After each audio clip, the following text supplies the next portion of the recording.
나사렛대학교 사회복지학과 김정진 교수님이십니다. 교수님 안녕하세요. 네, 안녕하세요. 방금 소개받은 김정진입니다. 네, 오늘 저희가 코로나19와 가족 위기라는 주제로 많은 얘기를 나눠볼 텐데요. 교수님께서는 이전에 태화 샘솟는 집 관장을 역임하셨고 또 정신건강사회복지학회장, 또 나우리 정신건강센터 공동대표, 또 현재는 천안시 중독관리 통합지원센터장을 맡고 계시는 등 이 정신건강 또 다양한 분야의 가족들을 지원하는 일들을 지금까지 꾸준히 해오셨습니다. 자, 오늘 교수님께서 이제 한국 트라우마 스트레스 학회 관련해서도 활동하신 부분 말씀하시기 전에 제가 또 저희 학회 이야기를 하니까 또 여러 가지 만감이 참 교차합니다. 어제 제가 잠깐 소개를 드렸지만 제가 작년 12월 31일까지 한국 트라우마 스트레스 학회 학회장을 했었는데요. 지금 이제 저희가 코로나19가 시작된 지 3년 차에 접어듭니다. 그런데 저희 학회가 처음 이제 코로나19가 시작되었을 당시 2020년 3월이죠. 그 당시에 정말 저희가 너무나 많이 당황했고 또 대구를 중심으로 해서 굉장히 확진자가 증가하고 이런 시기에서 저희가 이 정신건강 전문가로서 어떤 사명감을 가지고 코로나19 특별 지원단을 소집을 했었습니다. 그래서 저희가 이 민간 전문가들이 십시일반으로 성금 모금을 해서 그 모금한 성금을 바탕으로 코로나19 관련된 정신건강 실태조사를 작년 3월부터 분기별로 계속 하고 있고요. 또 감염병 심리사회 방역 지침이라는 걸 만들어서 현장에서 굉장히 혼란스러우실 수 있는 전문가와 일반 시민들에게 어떤 지침을 드리고자 많이 노력을 했었습니다. 그래서 그 감염병 심리사회 방역 지침 같은 경우는 국문판과 또 영문판으로도 만들어서 또 저개발 도상 국가라든지 뭐 동남아나 아프리카나 이런 곳에도 많이 배급을 했고 또 WHO에도 전달하는 등 여러 활동을 해왔습니다. 그래서 저희가 이렇게 국가적인 위기 상황에서 많은 정신건강 전문가들이 이렇게 활동을 해왔는데요. 오늘 또 이제 모신 김정진 교수님 또한 저희 학회 이사님이신데요. 또 최근에는 작년 9월부터 보건복지부의 지원으로 저희 한국 트라우마 스트레스 학회를 비롯해서 신경정신의학회, 심리학회 이런 다양한 정신건강 전문가들이 대국민 심층상담 활동을 또 펼치고 있습니다. 그래서 김정진 교수님께서도 지금 한국 트라우마 스트레스 학회를 통해서 코로나19로 어려움을 겪는 분들을 위해서 상담을 하고 계신데요. 그러면 오늘 최근에 좀 이런 상담도 굉장히 많이 늘었을 것 같아요. 그래서 교수님 구체적으로 이 코로나19 대국민 심층 상담 활동을 통해서 어떤 일 하고 계신지 간단히 소개 부탁드립니다. 네. 대국민 심층 상담은 이제 비대면으로 이루어지고 있습니다. 네, 그래서 국가 트라우마 센터에서 여러 가지 고충을 가지고 계신 분들의 그런 그 지표를 보시고 상담이 필요하면 상담을 권유하고 또 본인이 그 상담을 원할 경우에 지금 말씀하신 그런 학회에 소속된 전문 상담원들에게 상담을 연계하면 전문 상담원이 그 상담을 원하시는 분에게 전화를 드려가지고 비대면으로 기본적으로 3회 또 그 문제의 정도에 따라서 좀 심층 상담이 더 필요한 경우에는 12회까지 이렇게 상담을 진행하고 있습니다. 네, 그러면은 여러 어려움을 겪는 분들의 이야기를 많이 들으셨을 텐데 주로 어떤 어려움들을 주로 호소하시던가요? 네, 제가 상담했을 때 그 확진자의 경우 생활치료시설에서 격리되었을 때의 경험이 매우 힘들었던 그런 기억을 갖고 있는 분들이 있었고 그때 느꼈던 그런 그 불안감이 퇴소하고 나서 생활을 하면서도 이렇게 폐쇄된 공간에 대한 두려움이나 불안을 호소하시는 분들도 있었고요. 또 병원 치료를 하시는 분들 중에 그 주변에 굉장히 상황이 악화되시거나 또 돌아가시는 분들을 목격한 경우도 있어서 이제 그럴 때 그런 두려움이 또 커서 퇴원 이후에도 그때 생각이 자꾸 나서 힘들다고 호소하시는 분들도 있었고요. 또 이렇게 그 여러 가지 후유증들 때문에 고생들을 참 많이 하시는데 그런 후유증을 갖고 있으면서도 그 집에서 가사나 육아나 여러 가지 일들을 것들을 전담함에 따른 여러 가지 그런 고충들의 호소도 상당히 많이 있었습니다. 또 그것 때문에 또 이렇게 가족 갈등도 있고, 또 기존에 그런 부부의 소통이 잘 되지 않았던 경우에는 이런 문제 때문에 더 가족의 그런 부부의 관계가 악화되거나 또 가족 갈등이 심화돼서 힘들어하시는 그런 분들의 호소도 꽤 많이 있었습니다. 아, 네. 그러니까 이제 이 코로나19로 인해서 격리 생활을 하시니 코로나19와 관련된 뿐만이 아니라 기존에 어떤 스트레스가 있었던 요인들이 또 코로나19로 인해서 또 굉장히 더 심화되기도 하고, 뭐 정신건강뿐만이 아니라 여러 격리 생활과 관련된 부분, 또 기존의 대인관계와 관련된 어려움들, 뭐 굉장히 많이 다양한 것 같네요. 네. 예, 저도 사실 이 학회 일원으로서 이 대국민 심층 상담에 참여를 하고 있는데요. 저는 또 이제 한국에 계신 이제 사시는 외국인들 대상으로도 이제 상담을 좀 진행을 했어요. 그리고 보건소에 또는 이제 의료기관에 대응 인력들도 많이 전화를 하시는데요. 굉장히 현장에서 경험하는 그 어려움의 수준이 저희가 생각하는 것 이상으로 의료진들 또 대응 인력들, 여기에서 이 대응 인력들은 뭐 의료진뿐만이 아니라 다양한 직종이 참 많습니다. 뭐 임상심리, 사회복지, 또 임상병리, 뭐 다양한 뭐 간호뿐만이 아니라 굉장히 다양한 직종들이 많으신데 경험하는 어려움들이 많으시더라고요. 그래서 정말 참 우리가 이해하고 지지가 필요하겠다는 생각이 들고, 또 하나는 또 외국인들 같은 경우 또 가족들과 떨어져서 한국에서 유학 생활하는 외국인들, 또 뭐 가족들이 함께 있지만 같이 확진된 경우들, 그러나 또 정보나 이런 자원들이 이제 외국인이다 보니 이런 정보가 사실은 가깝게 쉽게 이제 얻을 수 없고 하는 이런 어려움들 때문에 호소를 많이 하시더라고요. 자, 그러면 저희가 이 서울시 코비드-19 심리지원단과 이 프로그램은 서울시 자살예방센터 그리고 한국 트라우마 스트레스 학회와 함께하는 코로나 마음의 상처 치유하고 회복합시다. 자, 이 프로그램은 이제 김정진 교수님과 함께 이제 본격적으로 진행을 시작을 해볼 텐데요. 코로나19가 장기화되면서 거리두기는 굉장히 일상화가 됐죠. 식당이나 카페의 거리두기 좌석도 이제는 익숙하고 사람들과 사람들 사이도 그만큼 멀어진 것 같은데요. 반대로 우리가 사실 더 가깝게 지내게 된 이들도 있습니다. 여러분 누구일까요? 네. 우리 가족은 정말 우리가 가장 가까이 지내고 있는 분들인 것 같습니다. 그래서 우리가 코로나19 상황에서 이전에 우리가 많은 시간을 같이 하지 못했다면 코로나로 인해서 원하건 원치 않건 우리가 참 많은 시간을 가족과 함께 지내게 되었습니다. 그렇다면 이렇게 함께 있는 시간이 길어지는 만큼 또 새로운 위기나 문제들도 늘어나고 있습니다. 그래서 오늘은 코로나19와 가족 위기를 주제로 이 시간을 채워보려고 하는데요. 먼저 교수님께서 코로나19와 가족 위기, 그 극복에 대한 미니 강연을 준비해 오셨다고 합니다. 먼저 강연을 듣고 이야기 이어가겠습니다. 교수님 준비되셨나요? 네. 네.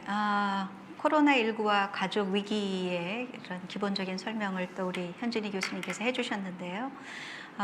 상담을 해보면서 코로나를 극복하는데 큰 자원이 가족임을 또한 생각할 수 있었고요. 또 코로나와 같은 그런 감염이나 이런 어려움에 처했을 때 또 가족이 취약한 경우에는 그 회복이 더욱더 더디고 힘든 것을 알 수 있었습니다. 이제 그런 의미에서 코로나19와 가족의 위기라고 하는 것을 같이 생각해 봐야 하고, 또 코로나 위기를 극복하는 자원으로서 가족의 안전망의 역할이 굉장히 중요한데, 그런 부분에서 가족의 위기, 가족의 변화 이런 것들을 같이 살펴보고자 합니다. 그래서 코로나19와 가족의 변화가 어떻게 상관관계가 있을까? 네, 한번 생각해 보겠습니다. 2년 이상 지속되는 그런 코로나19 확산이라는 사회적 재난 상황 속에서 가족은 어떤 변화를 경험했을까요? 그림에서 보시는 것처럼 모처럼 재택근무 또 뭐 이런 돌봄 휴가 이런 것들을 통해서 아버지들이 자녀와 함께하는 시간이 증가한 그런 부분들도 또한 생각해 볼 수 있고요. 또 회식의 문화가 급감하게 되고 하면서 집에 또 귀가 시간도 빨라지게 되고 가족과 함께하는 시간이 늘어나는 것, 이런 것들이 또 긍정적인 변화일 수도 있겠죠. 또 손자녀를 돌보는 조부모와 손자녀 사이에 세대 간의 그런 대화도 뭐 증가를 했다든가, 또 좀 더 가족과 함께하면서 친밀 경험이 증가했다든가 이런 좋은 점도 상당히 있었을 것입니다.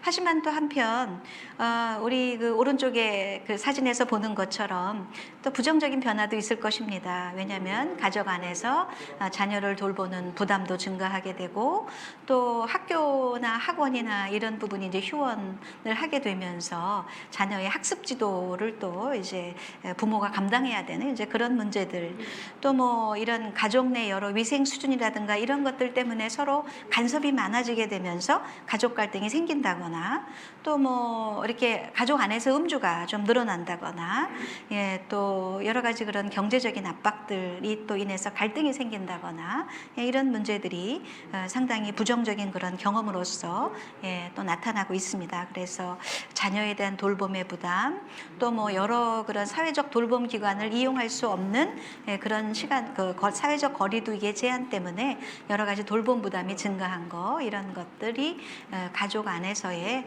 어떤 그 변화로서의 부정적인 변화가 아닐까, 예, 그렇게 한번 생각을 해보았습니다. 그래서 그렇다고 하면 이제 그 우울리베기의 그 위험 사회라고 하는 예, 그런 책에서 백은 위험은 모두에게 나타나고, 그런 점에서 뭐 어떻게 보면 어떤 집단이나 어떤 특정 지역에 한정되는 것이 아니라 모두에게 나타난다는 면에서 매우 민주적이다. 예, 그렇기는 하지만 그 위험으로부터 초래되는 영향은 취약계층에게는 더 가혹하고 그런 면에서는 또 계급적이다, 이런 말들을 했는데요. 그렇다고 하면 이런 코로나19로 인해서 가족들의, 특히 취약한 그런 가족들에게 어떤 위기를 초래했는지 한번 살펴보도록 하겠습니다. 네, 그 2년 이상 지속되면서 우리 사회의 가장 취약한 부분을 공격하고 있다고 볼 수 있겠는데요. 우선 여러분, 사회적으로 늘 많이 문제가 되고 있는 그런 상용직 가구가 아닌 이런 그 자유업이라든가 자영업 종사자라든가 뭐 이런 경우에는 상당히 소득이 감소하고 불안전한 상황이 있죠. 또 고용보험에 가입되어 있지 않은 시간제 근로자라든가 또 특수 형태 근로자, 이런 경우에 여러 가지 해고가 쉬워진다든가 이런 어려움들 때문에 소득이 감소돼서 상당한 경제적 압박과 이런 고통을 경험하고 있습니다. 또 요양시설에 거동이 불편한 노인들은 코로나19의 직격탄을 받고 있죠. 그래서 코호트로 격리가 돼서 가족을 만나지 못한다거나, 얼마 전에 설 있었지만 대면으로 만날 수가 없었죠. 뭐 이런 문제들, 또 노인 돌봄 부담의 증가로 어떤 노인학대가 증가하고 있는 그런 문제들도 보여지고 있고요. 또 비접촉 사회가 도래됨으로 해서 가족 구성원 간의 접촉이 아무래도 늘어나게 되니까 예상하지 못한 스트레스가 가정 내에서 늘어나게 되고, 이런 가족의 스트레스는 아동의 학대, 가정폭력의 위험을 증가시키고 있습니다. 또 1인 가구도 상당히 취약하죠. 서울시 같은 경우에 30% 이상 1인 가구가 분포되어 있다고 하는데요. 이들의 고립과 생존 위협, 특히 또 감염이나 격리돼야 하는 상황에서의 고립의 문제, 자기 돌봄의 문제가 상당히 심각하고, 또 여러 가지 그런 취업과 또 가족 그 소득과 또 여러 가지 그런 삶의 문제가 상당히 심각해지고 있습니다.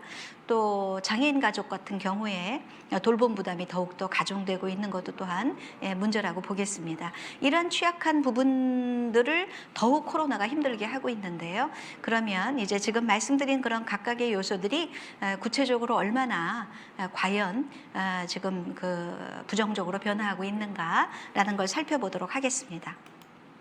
우선 소득의 부분을 살펴보면 한국은행에서 그 조사한 자료인데요. 20년도에 가구 소득의 감소율을 봤을 때 1분위의 그 소득의 감소가 이렇게 심각한 것을 알 수가 있습니다. 그래서 그 1분위에 비해서 그 5분위하고는 굉장히 격차가 벌어지고 있죠. 그래서 코로나19 이후에 가구 소득의 불평등이 더욱 확대가 되고, 또 고용의 충격과 소득의 충격이 복합적으로 작용해서 가구를 많이 압박하고 힘들게 하고 있다라는 것을 알 수가 있습니다. 또 다음 이제 노인 학대를 좀 구체적으로 살펴보면은요. 우선 노인의 돌봄의 문제, 노인 요양시설 안에 코호트 격리 조치로 인해서 감염과 사망자가 많이 발생했죠. 또 노인 요양시설의 폐쇄, 노인 돌봄 서비스가 중단되면서 가족의 부담이 증가하고 또 여러 가지 그런 가족 안에서의 어려움이 또 생겨나게 되고 또 돌봄에 의존해야 되지만 가족에서의 돌봄에 공백이 생길 수밖에 없는 그런 상황들이 또 많이 보고가 되고 있습니다. 이런 상황들은 노인 학대로 연결될 가능성이 높은데요. 보건복지부의 고영인 그 의원의 의원실 자료를 살펴보면 21년도에 상당히 증가한 것을 볼 수가 있습니다. 그래서 코로나19가 심각했던 20년도와 21년도에 훨씬 더 증가한 걸 알 수가 있고요. 그 이전과 비교했을 때 약 31% 정도가 증가했다라는 것에 보고를 봐서 우리가 그런 보이지 않는 가족 안에서의 그런 취약한 그런 노인에 대해서 좀 더 관심을 기울일 필요가 있겠구나라는 것을 알 수가 있습니다. 또 이제 우리가 양육과 관련된 부분을 좀 살펴볼 텐데요. 인구보건복지협회에서 21년도에 그 만 9세 이하의 자녀를 둔 워킹맘 1,000명을 대상으로 조사한 자료인데 여기서 보시는 것처럼 양육의 어려움, 역할의 어떤 부담, 양육비의 부담, 또 여러 가지 그런 여가나 이런 자기 개발의 어려움, 직장 생활의 제약 이런 것들의 어려움을 많이 호소하는 것을 볼 수가 있어서 실제로 이들의 그런 우울의 정도를 좀 그 척도를 가지고 척도 검사를 했는데 우울에 의심되는 분들이 조사 대상의 45.3%였다라는 것을 봤을 때 이 양육과 관련된 스트레스가 얼마나 높은지 이로 인해서 삶의 질이 얼마나 나빠지고 있는지 이런 것들을 알 수가 있습니다. 그래서 이제 이 자료에서 20년도에 그 양육 스트레스를 수치화했더니 10점 만점에 7점 정도를 이제 호소했고 육아 환경에 대해서 육아 환경이 아주 좋다를 100점 만점으로 봤을 때 육아 환경이 굉장히 부담이 되고 어렵다가 43점, 50점 미만인 걸 알 수가 있습니다. 그래서 이러한 육아 환경에 대한 부담은 부모의 연령이 낮을수록 더 호소하는 그런 경향이 있었습니다. 그래서 이런 돌봄의 부담, 양육의 부담에 대한 걸 알 수가 있었고요. 이런 관련 조사를 하나 더 한번 나누어 보면 이제 워킹맘뿐 아니라 워킹 데디도 좀 같이 참여해서 일과 육아를 병행하는 부담이 어떤가라는 것을 사람 인해서 이제 조사한 자료인데요.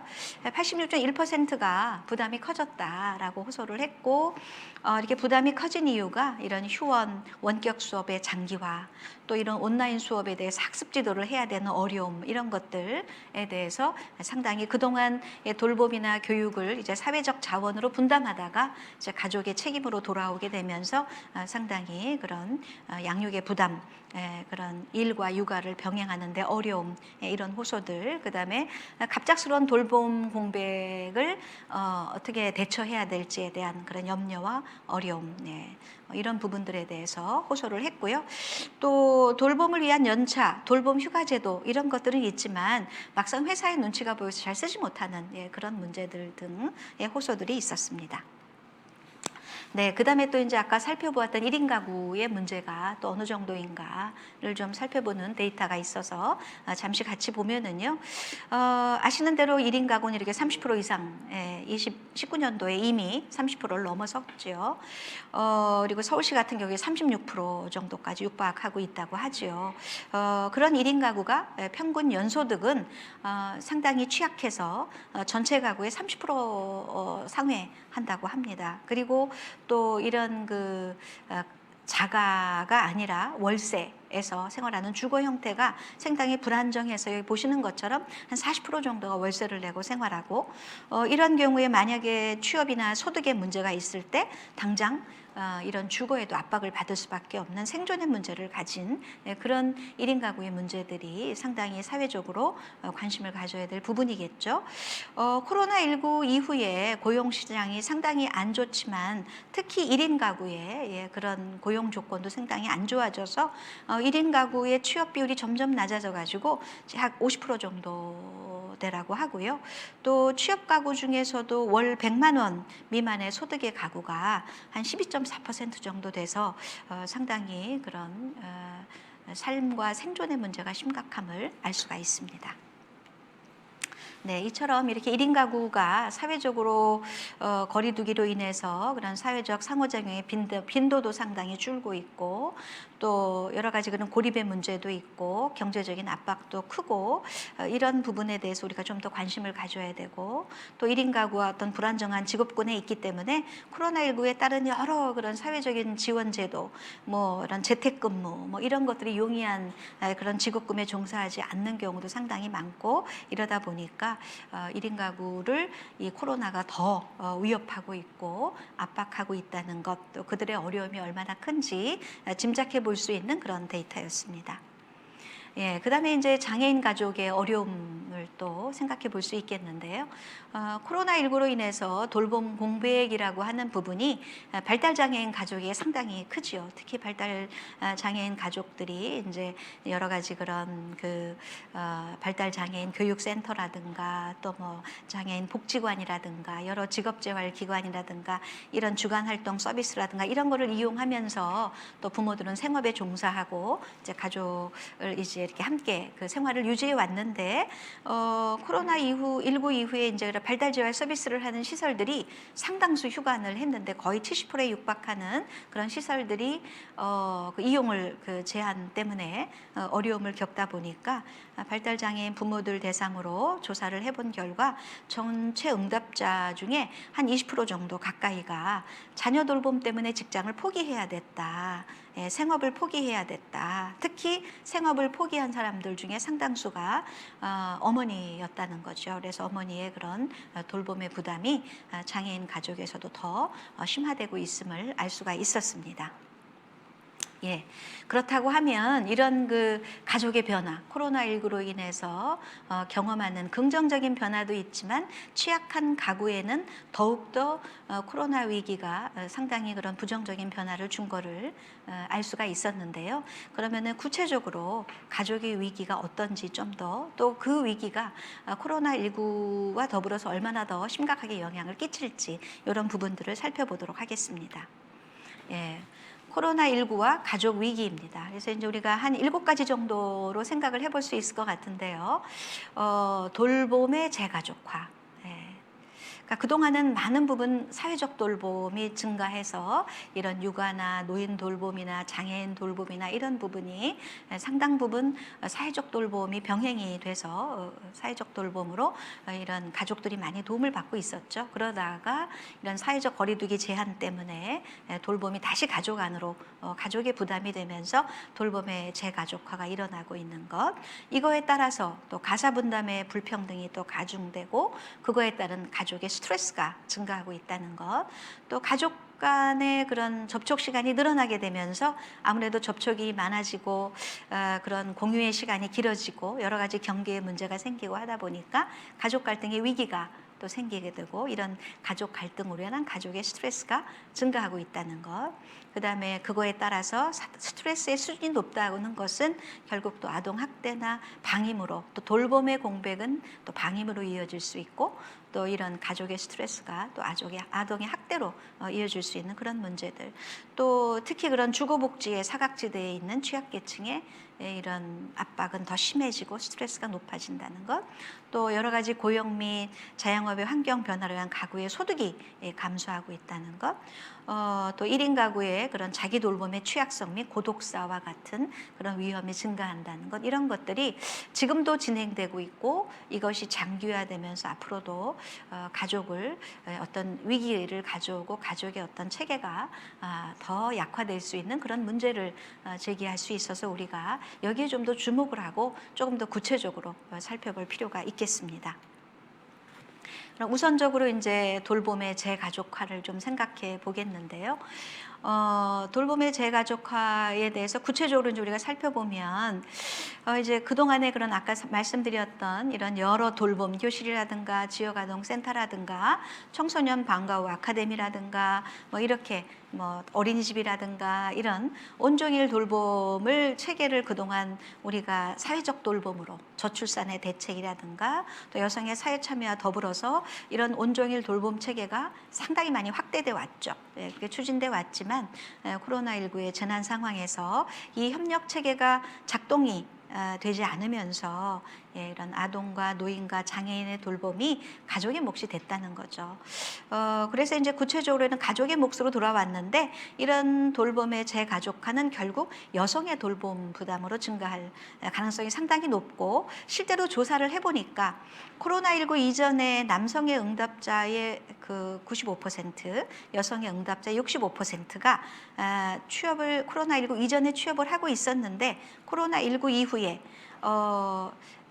남성 응답자는 93%, 여성 응답자는 53%가 취업을 하고 있다. 곧 이 얘기는 남성보다 여성의 응답자가 코로나19로 인해서 더 이상 일을 하지 못하고 가정으로 돌아와서 여러 가지 돌봄을 감당하는 그런 상황이 되고 있다는 것이죠. 이 연구는 이제 서울대 국제대학연구소에서 이런 코로나19가 이런 돌봄과 또 이런 가족의 그런 변화에 어떤 영향을 주고 있는가라는 부분을 연구한 자료에서 이제 데이터를 좀 여러분에게 소개했습니다.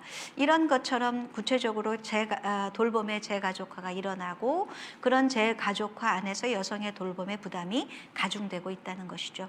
또 이거를 또 알 수 있는 것 중에는 우리 아까 이제 그 트라우마 스트레스 학회에서 조사한 그 전 국민의 정신건강 조사를 했을 때 특히 그런 30대 여성의 우울 지수가 상당히 높은 것으로 나왔는데요. 뭐 이런 것도 좀 같이 연결해 생각해 볼 수 있지 않을까 해서 여성의 부담이 상당히 상대적으로 높아지고 있고 또 지위 변화도 많이 경험을 하고 있다라는 것을 알 수가 있습니다. 그다음에 또 하나 이제 그 돌봄의 어떤 그 부담과 더불어서 가사 분담의 불평등이 이제 같이 연결해 생각할 수밖에 없겠죠. 그래서 이제 아까 그 서울대 국제대학연구소의 자료를 소개해 드렸었는데 실제로 이제 맞벌이 여성은 그 가사 시간이 코로나 이후에 평균 1시간 30분 증가했다. 그런데 전업주부는 평균 3시간 30분 이상 증가했다. 남성은 1시간 미만 증가했다라는 그런 어떤 그 응답이 있었습니다. 그래서 이거를 봤을 때 우리가 이제 일하는 여성의 맞벌이 여성의 그런 돌봄 부담에 상당히 관심을 사회적으로 많이 기울이고 있지만 이 전업주부에 보이지 않는 곳에서 이 무급의 돌봄에 대해서는 좀 우리가 덜 좀 관심을 기울인 것이 아닌가. 그래서 이제 3시간 30분 이상 증가한 이런 돌봄의 증가와 자기 여가 시간의 감소와 또 자기 실현의 시간의 감소, 또 스트레스 증가 이런 부분으로 연결될 수밖에 없다는 것이죠. 그래서 이런 부분에 우리가 그 이제 앞으로 점점 사회는 변화하고 있는데 아직도 우리 사회는 좀 이렇게 그 성 역할이 좀 아직까지 여성 중심이고 가사나 육아나 이런 부분이 아직도 여성 중심이어서 이런 불평등이 존재하고 있었지만 더 가중되고 있는 그런 현실이라는 것도 우리가 주목을 해봐야 되고 이 코로나로 인해서 많은 사회에 많은 것들이 바뀌고 있는데 이런 새로운 뉴노멀을 우리가 고민할 때 이런 그 가정의 어떤 역할의 변화 또 이런 가족 안에서의 그런 평등의 그런 어떤 그 강화 이런 것들은 생각해 봐야 되지 않을까 이런 생각을 해보게 됐습니다. 그럼 이제 그 다음에 가족 갈등은 과연 얼마나 더 그 구체적으로 어떻게 가족 갈등이 나타나고 있는가 이런 것들을 이제 알아봐야 되겠죠. 그 여성가족부에서 그 2020년도에 고등학생 이하의 자녀가 있는 일반 국민 1,500명을 대상으로 코로나19와 가족생활 실태 조사를 한 자료가 있는데요. 이 자료를 보면 코로나19로 이후로 가족원 간의 갈등을 경험한 적이 있다. 가 37.4%였는데 그중에서 여성이 40.5%, 6%, 남성이 32.7%에서 여성이 훨씬 더 호소를 하고 있는 걸 볼 수가 있고요. 가족 갈등의 원인으로 가장 큰 것이 가사노동, 분담 문제, 그다음에 생활 습관이 같이 생활하면서 시간이 늘어나면서 생기는 그 생활 습관이 부딪히는 문제, 또 여가 활동에 대한 의견 차이, 육아 돌봄의 분담 문제 이런 것들을 주로 많이 호소했다고 하고요. 이 조사에서 그러면 앞으로 어떤 부분을 좀 더 가족을 지원하면 좋겠는가라는 그 도움에 대한 욕구를 조사를 했는데 그 조사에서 보면 경제적 지원에 대한 요구가 가장 높기는 했습니다. 그리고 또 저소득층의 취약가족을 우선 지원하는 게 필요하다. 이런 응답도 있었고요. 근데 그거와 더불어서 가족 안에서 함께 돌보는 문화를 좀 조성하면 좋겠다.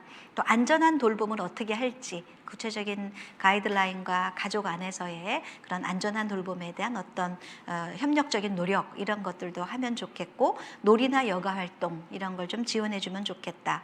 또 가족 스트레스 및 갈등을 해소하는 그런 지원을 해주면 좋겠다. 이런 요구가 거의 80% 이상에서 응답이 있어서 가족 갈등에 대한 스트레스에 대한 어떤 해소와 구체적인 지원에 대한 욕구가 높았던 것을 알 수가 있습니다. 한국 가족은 제도적인 성격이 좀 강하다고 합니다. 그러니까 이 얘기는 다시 말해서 우리가 가족 안에서의 친밀함, 정서적 공유와 유대, 서로 존재에 대한 어떤 의미 뭐 이런 것들이 강조되는 것보다는 역할 수행을 강조하는 좀 도구적인 의미가 좀 더 강하다는 것이죠. 그렇다는 얘기는 다시 말해서 우리가 가족 안에서의 부모의 역할을 보면 좀 더 관리자의 역할에 좀 치중하는 경향이 있죠. 그래서 시간을 관리하거나 어디 학원을 가거나 이렇게 관리하면서 자녀를 돌보는, 그리고 자녀가 그런 안에서 서로 그런 관리자의 역할을 부모가 분담하고 수행하는 이런 쪽에 좀 더 치중을 했다고 볼 수가 있겠습니다. 이러다 보니까 우리가 친밀한 관계의 상호작용의 경험이 상대적으로 적을 수가 있고요. 또 가정마다 차이가 있겠지만 이런 친밀한 관계의 상호작용 경험이 적은 부부의 경우에 이런 개인의 공간과 이런 가족의 공간이 좀 구분이 잘 안 되고 함께 보내는 시간이 장기화되면서 이 경계가 모호하고, 또 재택근무를 하다 보니까 또 공적 공간의 어떤 경계도 모호하고, 이런 속에서 상당히 불편함을 가져오게 되고, 이런 불편함이 또 가족관계에 부정적인 영향, 특히 부부관계에 부정적인 영향을 줄 수가 있다는 것이죠. 그래서 뭐 코로나 이혼 뭐 이런 신조어도 뭐 회자가 되고 있는데요. 뭐 이 정도로 우리가 이런 그 가족의 변화 속에서 이런 부부의 그런 관계의 어려움도 또한 생각해 볼 수가 있겠습니다. 구체적인 연구를 보면 코로나19로 인해서 가족 소득이 많이 줄어들고 사회적 관계가 단절된 경험을 하고, 또 이런 돌봄의 공백과 피해를 경험한 그런 가족들 같은 경우에 구성원 간의 관계가 더 나빠지고 가족의 스트레스가 더 증가한다는 것을 실질적으로 연구하고 보고한 그런 자료들도 있습니다. 그래서 우리가 이 코로나19가 1차적인 스트레스원이 될 수 있겠지만, 이로 인해서 가족들이 경험하는 2차적 스트레스와 이런 가족 전체가 경험하는 갈등과 어려움, 이런 데도 좀 더 우리가 주목을 하고 가족 갈등을 완화하면서 가족이 건강하게지고, 그래서 이런 여러 가지 어려움을 가족에서 잘 감당하고 안전만 역할을 할 수 있도록 도움을 주는 것이 매우 필요하겠구나라는 것을 생각해 볼 수 있는 그런 자료라고 하겠습니다. 네, 그래서 이제 아동학대와 방임을 좀 살펴보면은요, 이런 가족 스트레스가 잘 관리되지 않을 때 아동학대와 방임의 문제가 또 상당히 위험 요인으로 생각해 볼 수가 있겠죠. 그 국제 아동학대 및 방임 예방협회가 있는데요. 이 기구에서는 특히 그 공중보건의 비상사태는 아동학대를 증가시키기 때문에 이 코로나19의 팬데믹 상황에서도 예외가 아니고, 그렇기 때문에 국제적으로 우리가 이런 아동학대에 관심을 가져야 된다. 아동학대뿐 아니라 부부폭력과 같은 가정폭력의 문제, 노인학대와 같은 것도 또한 관심을 가져야 되겠죠. 가정폭력도 증가가 상당히 됨을 세계적으로 보고가 이루어지고 있는데요. 여기 사진에서 보는 것처럼 이렇게 사일런트 팬데믹이라고 해서 어떻게 보면 조용한, 우리가 코로나19의 감염과 여러 가지 그런 드러나는 감염병의 문제도 있지만, 이런 아동의 심리사회적 위기, 또 여러 가지 돌봄의 공백 때문에 오는 여러 가지 그런 방임과 여기에 따르는 발달의 문제, 이런 조용한 팬데믹도 또한 사회적인 문제가 되고 있다라는 게 전반적으로 그런 세계적인 관심이고요. 그런 면에서 UN 같은 경우에 이런 가정폭력이나 아동학대에 좀 더 사회가 자원을 늘리고 가족을 지원해야 된다라는 그런 정책적인 권고를 하기도 했습니다. 이런 것처럼요, 또 일부 연구에서는 세계적인 여러 데이터들을 보면 그 아동학대로 인해서 이렇게 어린이와 청소년의 병원 방문과 입원 비율이 증가하고 있다라는 그런 보고들도 있습니다. 그리고 또 이런 그 여러 가지 아까 말씀드렸던 그런 상황들을 통해서 이제 알 수 있는 데이터 중에 굿네이버스가 20년도에 아동 재난 대응 실태 조사를 한 것이 있는데요. 여기 보면 아동의 체벌 경험이 2018년도에 비해서 23.9%가 증가했다. 미취학 아동 같은 경우에는 31%가 증가했다라는 그런 보고가 있어서 뭐 체벌이 곧 학대다라고 얘기할 수는 없지만 이런 그 여러 가지 갈등들이 체벌로 이어지게 되고 체벌의 강도가 높아지게 되고 반복되면 신체 학대나 정서 학대로 이어질 가능성이 높기 때문에 이런 체벌의 경험에 대해서 우리가 상당히 좀 민감성을 가지고 사회적인 대책을 마련해야 되지 않을까 그런 생각이 듭니다. 특히 아동들이 호소한 가족 갈등의 경험 중에는 장시간 스마트폰 사용, 인터넷 게임 이런 것들로 가족 갈등도 상당히 많았다. 그래서 보호자와 이런 사용 문제 때문에 갈등이 증가했고 이것 때문에 혼돈하고 체벌도 받았다. 이런 것들도 있어서 가족 안에서 이 부모들이 자녀를 돌보면서 이런 그 생활 습관의 문제 또 그런 여러 가지 그런 그 생활의 돌봄과 교육적인 훈육적인 이런 부분에서 부모들이 어떤 어려움을 경험하는지 스트레스를 알 수 있을 것 같습니다. 또한 방임과 관련된 부분에서는 코로나19 발생 이후에 취약한 가족이 증가하게 되면서 이렇게 혼자 두지 말아야 하는데 아동을 혼자 두거나 식사를 제대로 안 챙겨주거나 술이나 인터넷 게임이나 쇼핑 등으로 인해서 아동을 제대로 돌보지 못하거나 이런 것들은 다 아동의 그런 어떤 정상적인 발달을 저해하는 부분이죠. 그래서 이런 것들이 또 방임으로 볼 수가 있겠는데 이런 방임도 2018년도에 비해서 약 2배 정도 늘었다는 것이죠. 그래서 이런 것들을 봤을 때 우리가 아동학대와 방임의 문제에 대해서 상당히 관심을 기울여야 되겠고요. 아동학대가 심각한 문제가 나타났을 때만 우리가 관심을 기울이는 것이 아니라 우리가 주변에 아동학대한 관심 또 아동학대 문제에 대한 발견과 신고 여러 가지 또 그런 지원 이런 것들이 이웃에서 또 관심을 가져야 될 것 같습니다. 또한 이제 주거복지 사각지대의 취약계층의 스트레스가 또한 상당히 심각한 문제가 될 수 있겠죠. 한부모 가족이라든가 이런 취약가족 같은 경우에 특히 그런 소득의 상실 또 주거 환경이 여러 가지 그런 노후하거나 굉장히 협소하거나 과밀한 공간에서 지내게 되거나 또 이런 돌봄의 공백이라든가 교육의 부재라든가 이런 것들로 인해서 상당히 주거 스트레스가 증가하고 있죠. 그래서 이런 부분에 상대적인 불평등을 더 경험하는 취약가족에 우리가 더 관심을 기울여야 되겠다라는 것을 보여주고 있고요. 그다음에 또 고용 및 자영업의 그런 환경 변화로 가구 소득의 감소가 아까도 말씀드렸지만 상당히 문제가 돼서 특히 우리가 코로나19가 대유행하기 이전에 4차 산업혁명이 도래가 됐고 온라인 거래도 증가가 됐고 또 여러 가지 플랫폼 경제가 빠르게 확산되면서 이제 우리가 어떻게 보면 고용 형태가 상당히 변화가 됐죠. 그렇지만 코로나19로 인해서 더욱 이것이 가속화 되면서 풀타임 고용에서 파트타임으로 기간제 고용으로 이렇게 더 증가가 되면서 고용의 불안정성이 증가가 돼서 역시 그런 가구의 어떤 압박이 심한 것을 알 수가 있습니다. 그렇다고 하면 이런 그 코로나19로 인한 여러 가지 그런 가족의 위기들이 그런 가족에게 과연 그럼 어떤 영향을 주고 있을까라는 것을 우리가 가족 스트레스 관점에서 생각해 볼 수 있을 것 같습니다. 가족 스트레스 관점에서 가족의 위기를 좀 살펴보면 코로나19 확산은 아까 말씀드린 여러 가지 그런 코로나19의 어떤 감염 자체 그리고 또 그로 인한 여러 가지 영향으로 인한 2차적인 요인 이런 것들 때문에 가족의 그런 체계가 상당히 변화하고 있고 이것은 곧 가족 스트레스의 사건이 되고 있다는 것이죠. 그래서 이런 가족의 스트레스의 사건은 가족의 삶 전반의 변화를 가져옵니다. 그래서 특히 이렇게 코로나19와 같이 전방위적인 스트레스의 사건은 가족 체계와 가족원에 그런 영향을 끼칠 수밖에 없는 것이고요. 또 이렇게 코로나19와 같이 예측이 좀 어렵고 또 가족이 통제할 수가 없고 마음의 준비가 되지 않은 상태에서 감염이 된다든가 또 여러 가지 경제 위기를 경험하게 된다든가 이런 그 특성들 때문에 더욱 스트레스의 수준이 높을 수밖에 없습니다. 이런 그 스트레스 수준이 높다 보니까 가족의 상호작용에 어려움이 생기게 되고 또 가족의 변화가 또 관계가 악화될 수 있고 또 여러 가지 그런 가족의 정서적 유대의 문제가 또 생기게 되겠죠.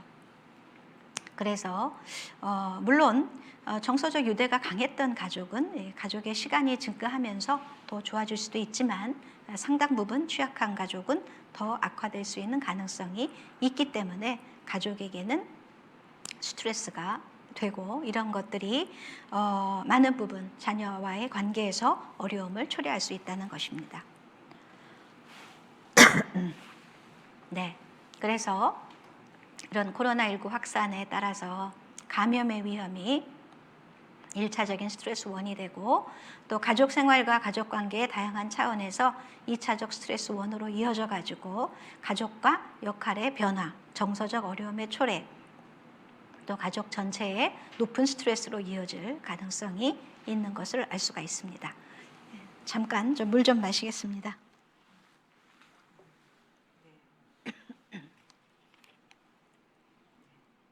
네, 막간을 이용해서 네. 교수님 계속 말씀하시려니까 힘드시죠? 네, 지금 코로나19로 뿐만이 아니라 기존에 우리가 사실은 가족은 굉장히 우리에게 소중한 존재입니다. 여러분들 가족이 정말 가장 소중하다고 생각 안 하시는 분은 아마 없을 거예요. 근데 이 코로나로 인해서 우리가 가까이 지내는 시간이 많아지면서 이 가족과 관련돼서 긍정적인 변화도 있고 또 부정적인 변화도 있다는 여러 가지 지금 굉장히 많은 가족 이슈 얘기해 주셔서 강의 끝나시고 나면 저희가 함께 나눌 내용이 굉장히 많은 것 같습니다. 네, 그래서 뒷부분에 또 이제 그 어떻게 또 긍정적인 점은 무엇인가 이런 부분도 또 이제 말씀을 해주실 것 같습니다. 네. 네, 감사합니다. 이제 이어서 말씀드리면은요. 그래서 이제 이런 높은 가족 스트레스라고 하는 그 스트레스 요인들을 이미 말씀을 드렸고요. 이로 인해서 이게 우리가 장기화되면 더욱 가족의 위기가 지연되고 그러다 보면 여러 위기를 효과적으로 대처하는데 많은 어려움이 생길 수밖에 없기 때문에 우리가 가족 스트레스에 대해서 관심을 기울이고 또 스트레스를 효과적으로 관리할 수 있도록 지원을 하고 또 관리하는 방법들을 좀 알아서 가족 안에서도 스트레스를 좀 함께 다루고 대처하고 이런 것들이 필요하지 않을까 이렇게 생각이 돼서 이런 가족 스트레스를 어떻게 대처하면 좋을까라는 부분을 이제 가족의 그런 스트레스를 대처하고 가족의 위기를 회복하기 위한 그런 방안들을 좀 같이 생각해 보도록 하겠습니다. 우선 제가 주목하는 부분은 가족 탄력성이라는 부분인데요. 가족 탄력성이라고 하는 거는 이제 회복 탄력성이라고 하는 그 개념을 이제 가족이라는 체계 속에서도 탄력성이 있다라고 보는 것인데요. 가족 회복 탄력성이라고 하는 건 우리가 살아가면서 여러 가지 크고 작은 그런 위기와 스트레스를 경험하게 되고 그런 역경을 이기게 하는 그런 힘이 회복의 탄력성이라고 볼 수 있겠죠. 그럼 이렇게 코로나19와 같은 그런 여러 가지 가족의 경제가 악화되고 심리적 복지에 타격을 입고 여러 가지 어려움을 초래하는 이런 상황에서 가족의 탄력성이 높은 가족은 아무래도 위기를 좀 더 위기를 문제로 인식하기보다 좀 더 효과적으로 대처하고 또 이 기회에 우리가 좀 더 긍정적으로 이런 상황을 활용하고 또 그래서 우리가 가족이 좀 더 돈독해지고 또 긍정적으로 대처하면서 같이 성장하고 이럴 수 있는 기회로 가질 수 있겠죠. 이제 그런 점에서 가족의 탄력성이라고 하는 부분이 우리가 스트레스를 대처할 수 있는 그런 굉장히 중요한 자원이라고 볼 수가 있겠고 또 가족이 가지고 있는 가족의 탄력성을 증진할 수 있도록 자체적인 노력과 또 외부의 지원과 이런 것들을 통해서 탄력성을 향상하기 위한 도움을 주는 것이 좋을 것 같습니다. 프로마 월시라고 하는 사람이 가족의 학자는 가족의 탄력성의 요인을 신념체계, 조직 유형, 의사소통의 과정 이렇게 세 가지로 설명을 하고 있는데요. 신념체계라는 것은 역경에 대해서 이렇게 긍정적인 의미를 부여하는 것을 얘기하는 것이고요. 조직의 유형이다라는 것은 가족도 하나의 체계와 조직으로서 좀 더 융통성 있고 서로 연결되어 있고 그래서 효과적으로 대처할 수 있는 그런 조직의 특성을 얘기하는 것이고요. 그래서 내적으로나 외적으로 여러 자원을 활용할 수 있는 그런 어떤 조직의 특성을 설명하는 것입니다. 또 의사소통과 문제 해결이라고 하는 부분에서 좀 더 여러 가지 당면한 문제들을 효과적으로 소통하면서 문제 해결을 함께 할 수 있는 그런 어떤 것을 이제 가족의 탄력성으로 보고요. 요 세 가지 요인들을 고루 우리가 증진하게 되면 가족의 탄력성이 증진되고 또 이로 인해서 여러 가지 가족의 그런 위기와 어려움에 효과적으로 대처하고 또 성장의 계기로 삼을 수 있다는 것이죠. 그래서 실제로 연구를 보면 이런 높은 수준의 탄력성을 가진 가족이 코로나19와 같은 그런 일상의 변화를 광범위하게 초래시키는 이런 문제에 대해서 좀 더 효과적으로 대처하고 긍정적으로 의미를 부여하고 더 긍정적인 그런 가족의 유대가 더 증가하는, 그래서 스트레스가 감소하는 이런 연구의 보고들도 있었습니다. 그래서 코로나19라고 하는 사회적 재난 상황에서 이런 가족의 탄력성을 증진하기 위한 이런 노력과 부분은 이런 위기를 성공적으로 대처하고 또 재난 이후에 개인의 성장과 발달, 가족의 성장에 도움이 될 수 있을 것이라고 보겠습니다.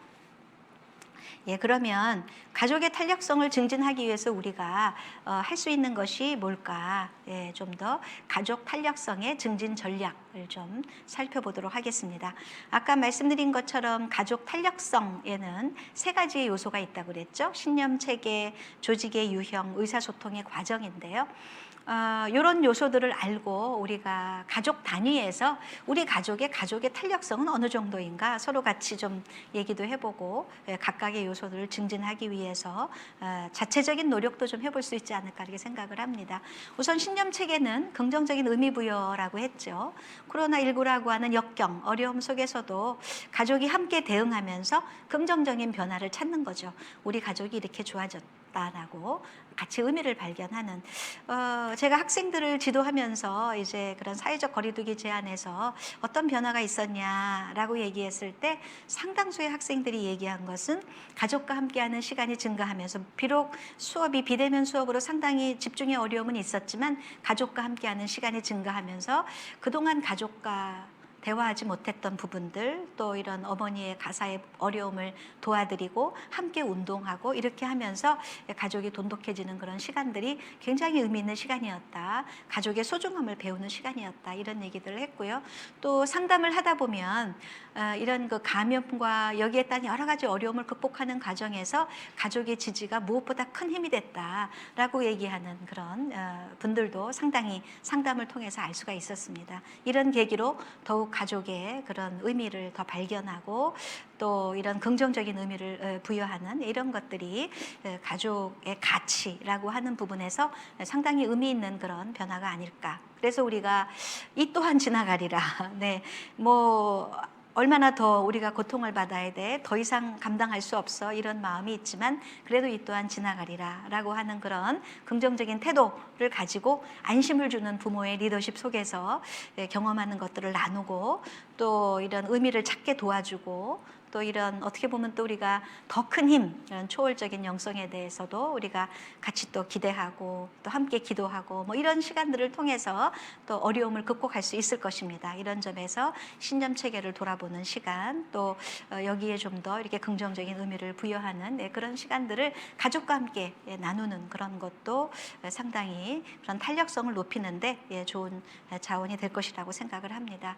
그다음에 또 하나 이제 가족이 하나의 조직으로서 좀 더 이제 체계적으로 잘 기능할 수 있도록 하기 위해서 좀 더 이제 그런 그 가족 안에 여러 가지 그런 돌봄 부담이나 육아 부담이나 여러 가지 그런 부분들이 상당히 그런 그 어머니들의 어려움, 여성의 어려움 많이 호소되고 있지 않습니까? 아까 살펴본 것처럼 이럴 때에 좀 더 융통성 있게 역할에 대한 변화, 또 그런 역할에 대한 분담, 또 그런 역할 변화의 어려움에 대해서 수용과 지지 이런 것들이 굉장히 도움이 될 것 같습니다. 그래서 이런 점에서 뭔가 체계를 좀 재조정하고 역할 변화도 좀 나누고 이런 것들이 필요할 것 같고요.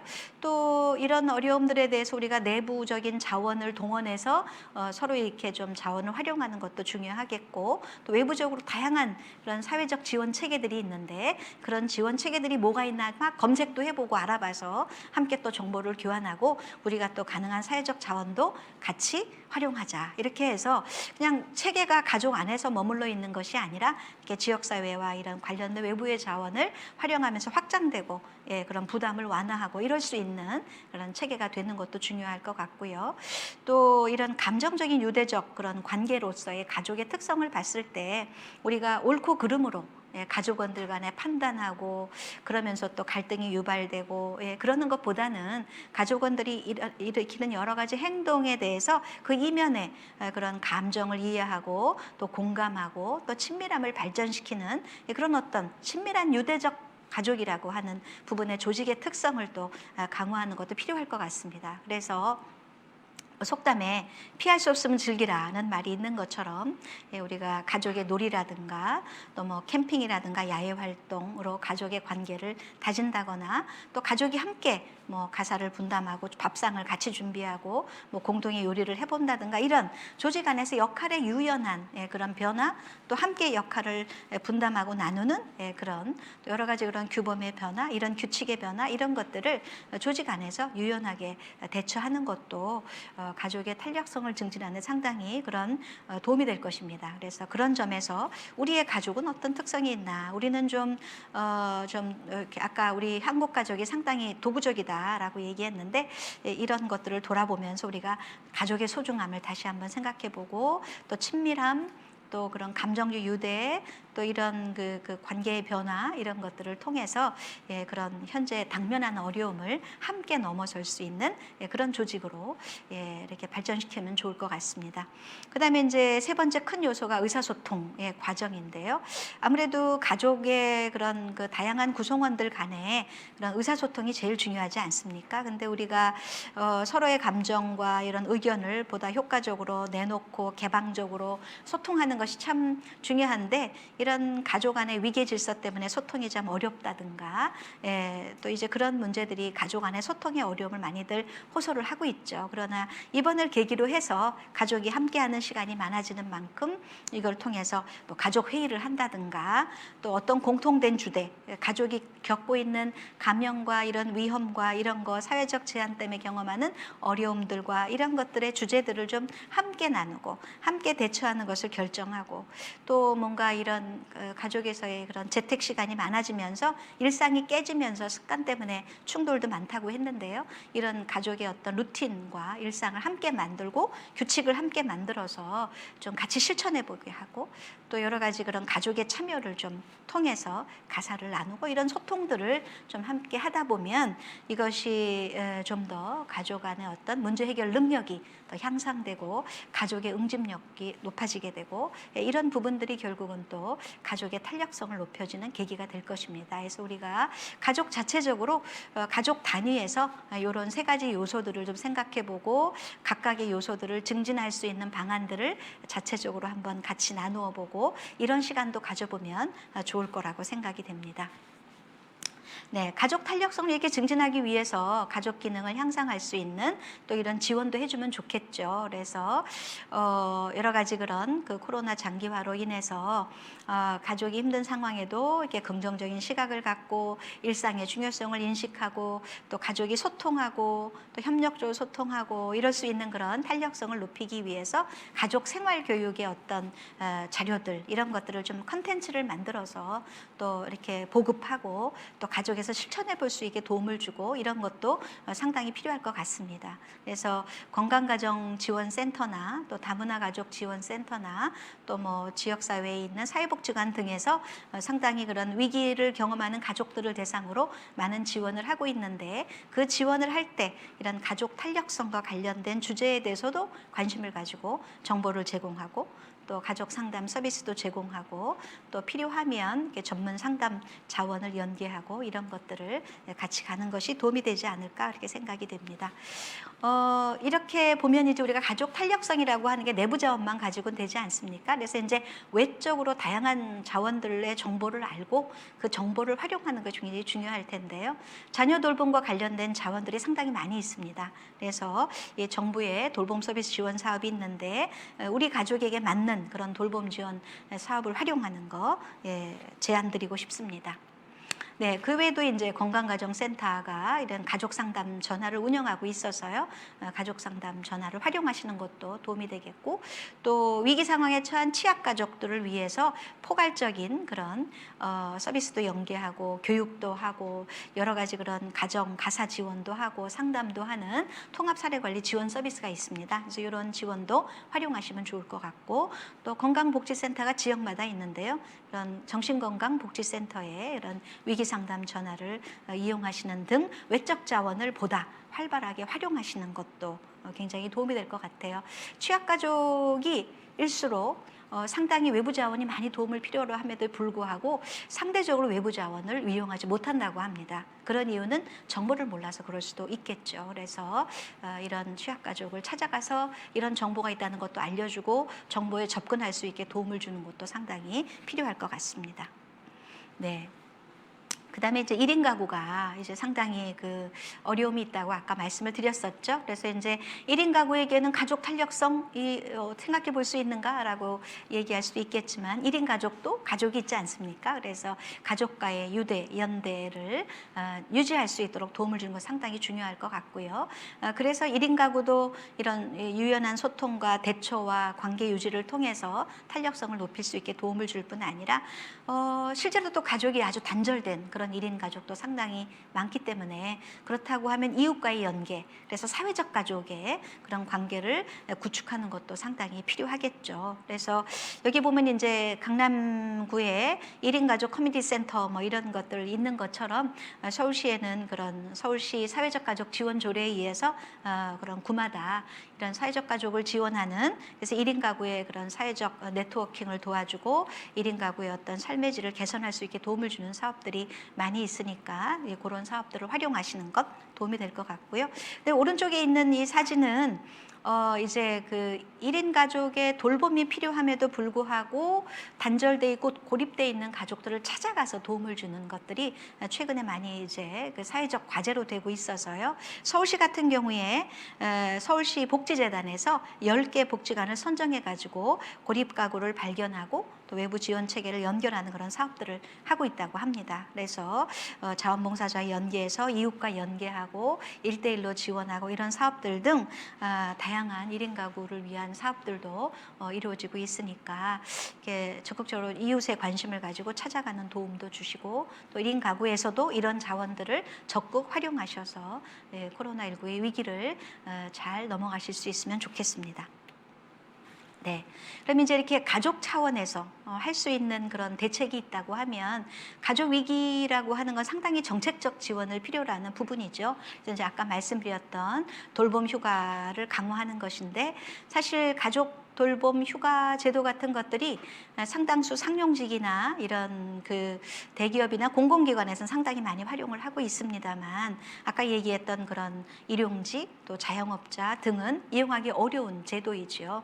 그래서 정부에서 이런 그 돌봄의 공백이 최소화될 수 있도록 이런 계층에도 소득과 관계없이 또 직업과 관계없이 그런 그 돌봄이 생길 수 있는 그런 계층에 대해서 관심을 가지고 돌봄의 그런 휴가나 또 거기에 따른 소득의 지원 같은 것들이 같이 이루어지면 좋겠습니다. 또 취약계층의 돌봄에 그런 사유화인데 아까 재가족화가 이루어졌다고 했는데 이 돌봄의 공백은 가족에서 감당할 수 없는 취약가족이 분명히 존재한다고 아까 말씀을 드렸었죠. 그래서 이런 가족에게 긴급 돌봄을 지원한다든가 뭐 이런 형태로 다양한 그런 발굴과 도움을 통해서 돌봄의 공백이 최소화돼서 아동학대나 방임이나 이런 문제로 더 큰 문제로 발전되지 않도록 도움을 주는 것이 필요하겠고요. 또 지역사회 중심의 통합 돌봄 체계를 구축하는 것이 필요하겠습니다. 돌봄 서비스라고 하는 것이 사실 누구나 어느 순간에 돌봄이 대상이 될 수 있다라는 어떤 상호 의존적 그런 특성을 고려할 때 우리가 우리 지역의 문제, 우리 마을의 문제라고 하는 인식이 굉장히 중요하겠죠. 그래서 공동체적인 돌봄 서비스 체계를 구축하는 것이 필요하고 이를 위해서 이런 지역의 참여, 이웃의 참여, 함께하는 통합 돌봄 이런 것들 좀 더 우리가 이웃이 살아날 수 있도록 마을 그런 공동체의 어떤 접근 이런 것도 우리가 사회적 거리두기 때문에 약화된 부분이 있는데 이런 부분들을 좀 더 우리가 앞으로 비대면으로라도 활성화할 수 있도록 이렇게 세우는 것도 중요하겠습니다. 그리고 이제 1인 가구나 이런 취약 가구의 지원을 강화하는 것도 또한 필요해서 1인 가구나 한부모 가구나 다문화 가구나 이런 부분들에 대한 좀 더 촘촘한, 그리고 이런 그 돌봄의 어려움, 또 이런 가구의 어려움을 우리가 파악을 하고 맞춤으로 도움을 주는 그런 정책이 더 마련되는 게 필요할 것 같습니다. 서울시에서 1인 가구를 대상으로 21년도 하반기부터 그 실태조사 들어가면서 코로나19가 과연 1인 가구에 어떤 영향을 주고 있는가라는 것을 포함해서 조사를 해서 곧 보고가 될 것 같은데요. 이런 것들을 토대로 해서 좀 더 촘촘한 그런 돌봄 정책이 발현되면 좋을 것 같습니다. 네, 그리고 이제 가족관계 개선을 위해서 가사노동의 공평한 배분이 상당히 중요한 문제인 것 같고, 또 우리가 앞으로 코로나19로 인해서 이제 이런 사회적 거리 제한 두기나 이런 부분들이 장기화 될 것 같고, 어떻게 보면 또 하나의 노멀로, 새로운 뉴 노멀로서 자리를 잡을 것 같습니다. 이런 면에서 가족과 함께하는 시간이 증가하게 될 텐데, 이런 부분들에 대해서 우리가 공동의 과업을 어떻게 배분하고 증가된 가족의 공유 시간을 어떻게 보낼 것인가, 이런 부분에서 우리가 그렇게 그 남성들도 이런 좀 같이 참여할 수 있도록 하는 가족 친화 정책이 필요하겠죠. 남성의 육아휴직, 돌봄휴가 제도는 다 있지만 눈치 봐서 활용하지 못하는 경우도 상당히 많잖아요. 그래서 그런 가족 친화적인 기업 문화를 조성하고, 또 이런 그 엄마와 아버지의 역할을 고정화하는 것이 아니라 이런 가사, 뭐 양육 이런 것에 그런 공통의 그런 업무로서, 역할로서 함께 대응할 수 있는 그런 문화를 조성하는, 그래서 인식을 좀 더 확대하는 그런 사회 문화적인 그런 노력, 또 구체적인 가족 친화 정책, 이런 것들이 더 활성화돼서 새로운 뉴노멀에 효과적으로 대응할 수 있도록 해나가는 것이 필요할 것 같습니다. 그 다음에 이제 마지막으로 가족 갈등 및 코로나 블루와 같은 그런 다양한 심리정서적 문제가 있다는 것을 알게 됐는데, 이런 부분들에 대해서 가족의 어떤 갈등을 효과적으로 대처할 수 있는, 또 확진자와 격리자에 대한 배제와 낙인으로 인한 트라우마도 상당히 경험들을 많이 하고 호소하고 있는데요. 이런 거에 대해서 효과적으로 대처할 수 있도록 다양한 심리 문제에 대해서 상담 지원, 또 가족 상담 지원, 이런 것들이 될 수 있는 체계의 구축이 필요하다고 하겠습니다. 네, 여기까지 우리가 이런 가족의 위기를 살펴보았고, 이런 가족 위기에 따른 가족의 스트레스의 증가, 또 이것을 효과적으로 대처할 수 있는 가족의 자체적인 노력과 또 이런 사회적인 지원 대책들에 대해서 살펴보았습니다. 네, 그동안 경청해 주셔서 감사합니다. 네, 잠시 여러분들께 리마인드 드리면, 지금 여러분께서는 이 코안심 TV 시즌 2 2시부터 4시에 저희가 방송하고 있는 코로나 마음의 상처 치유하고 회복합시다 프로그램을 시청하고 계십니다. 네, 김정진 교수님께서 굉장히 사실 이 가족 이슈를 망라하기는 상당히 너무나 광범위하기 때문에 굉장히 어려운 일인데, 정말 조목조목 여러 가족의 유형, 형태별, 또 어떤 긍정적인 변화뿐만이 아니라 부정적인 변화, 또 이에 대해서 우리가 어떻게 대처해야 하는지, 그리고 또 우리가 알지 못하는 여러 가지, 사실은 국가에서 많은 노력을 하고 있는 여러 가지 서비스들에 대해서도 안내를 해주셨습니다. 저희가 그 한국 트라우마 스트레스 학회에서 실태 조사한 바에 의하면 그 코로나19에 대한 두려움을 물은 척도가 있었어요. 근데 많은 국민들께서 우리가 생각하기에는 내가 감염될까 두렵다라는 것이 가장 큰 두려움일 거라는 생각을 많이 하게 되는데, 우리나라 국민들은 2020년도 3월부터 현재까지 꾸준히 그 결과가 내 가족이 감염될까 두렵다, 그리고 내가 감염이 되어서 내 가족 또는 나의 직장 동료, 주변 사람들에게 해를 끼칠까 두렵다라는 이 두 가지 문항이 가장 높았습니다. 자, 우리나라 국민들이 얼마나 우리 가족을 소중히 생각하고 굉장히 중요하게 생각하는지를 알 수 있는 그런 결과였고요. 또 코로나 상황에서 심리적인 지지를 제공하는 사람이 누가 있는가라고 질문했을 때도 항상 가장 많은 비율을 차지하는 게 가족이었습니다. 20대에서만 가족 비율과 또 친구와 동료 비율이 비슷비슷하지만 여전히 20대도 가족은 높았습니다. 그래서 우리가 참 소중하게 생각하고 의지하고 있는 게 가족인데요. 오늘 남은 시간은 좀 여러 실제 상담 사례들을 통해서 이 뭐 보내주신 사연들 몇 가지 상담 사례들 또 말씀해주신 이 강의 내용들을 좀 더 우리가 구체적으로 풀어서 여러분들이 잘 이해하실 수 있도록 말씀을 좀 나눠보도록 하겠습니다. 교수님 굉장히 긴 시간 내용 짚어주시느라고 정말 고생하셨습니다. 우리가 이제 이 코로나19로 인해서 우울한 어떤 이 코로나 블루라든지 이렇게 개인의 문제를 사실은 가족 단위에서 가족을 중심으로 해서 연구하는 일도 참 중요한 것 같습니다. 어떤 개인의 정신건강 문제뿐만이 아니라 우리의 이 정신건강 문제는 사실 또 가족과도 굉장히 연결이 되어 있죠. 근데 이렇게 가족과 관련돼서 어떻게 관심을 가지시게 된 어떤 계기나 뭐 동기가 있으실까요? 네. 우선 아무래도 제가 그 심층 상담에 참여하면서 그 코로나19 자체에 의한 어려움의 호소도 좀 있었지만 이야기를 들어가다 보면 가족 갈등 때문에 힘들어하는 그런 분들이 상당히 많이 있었습니다.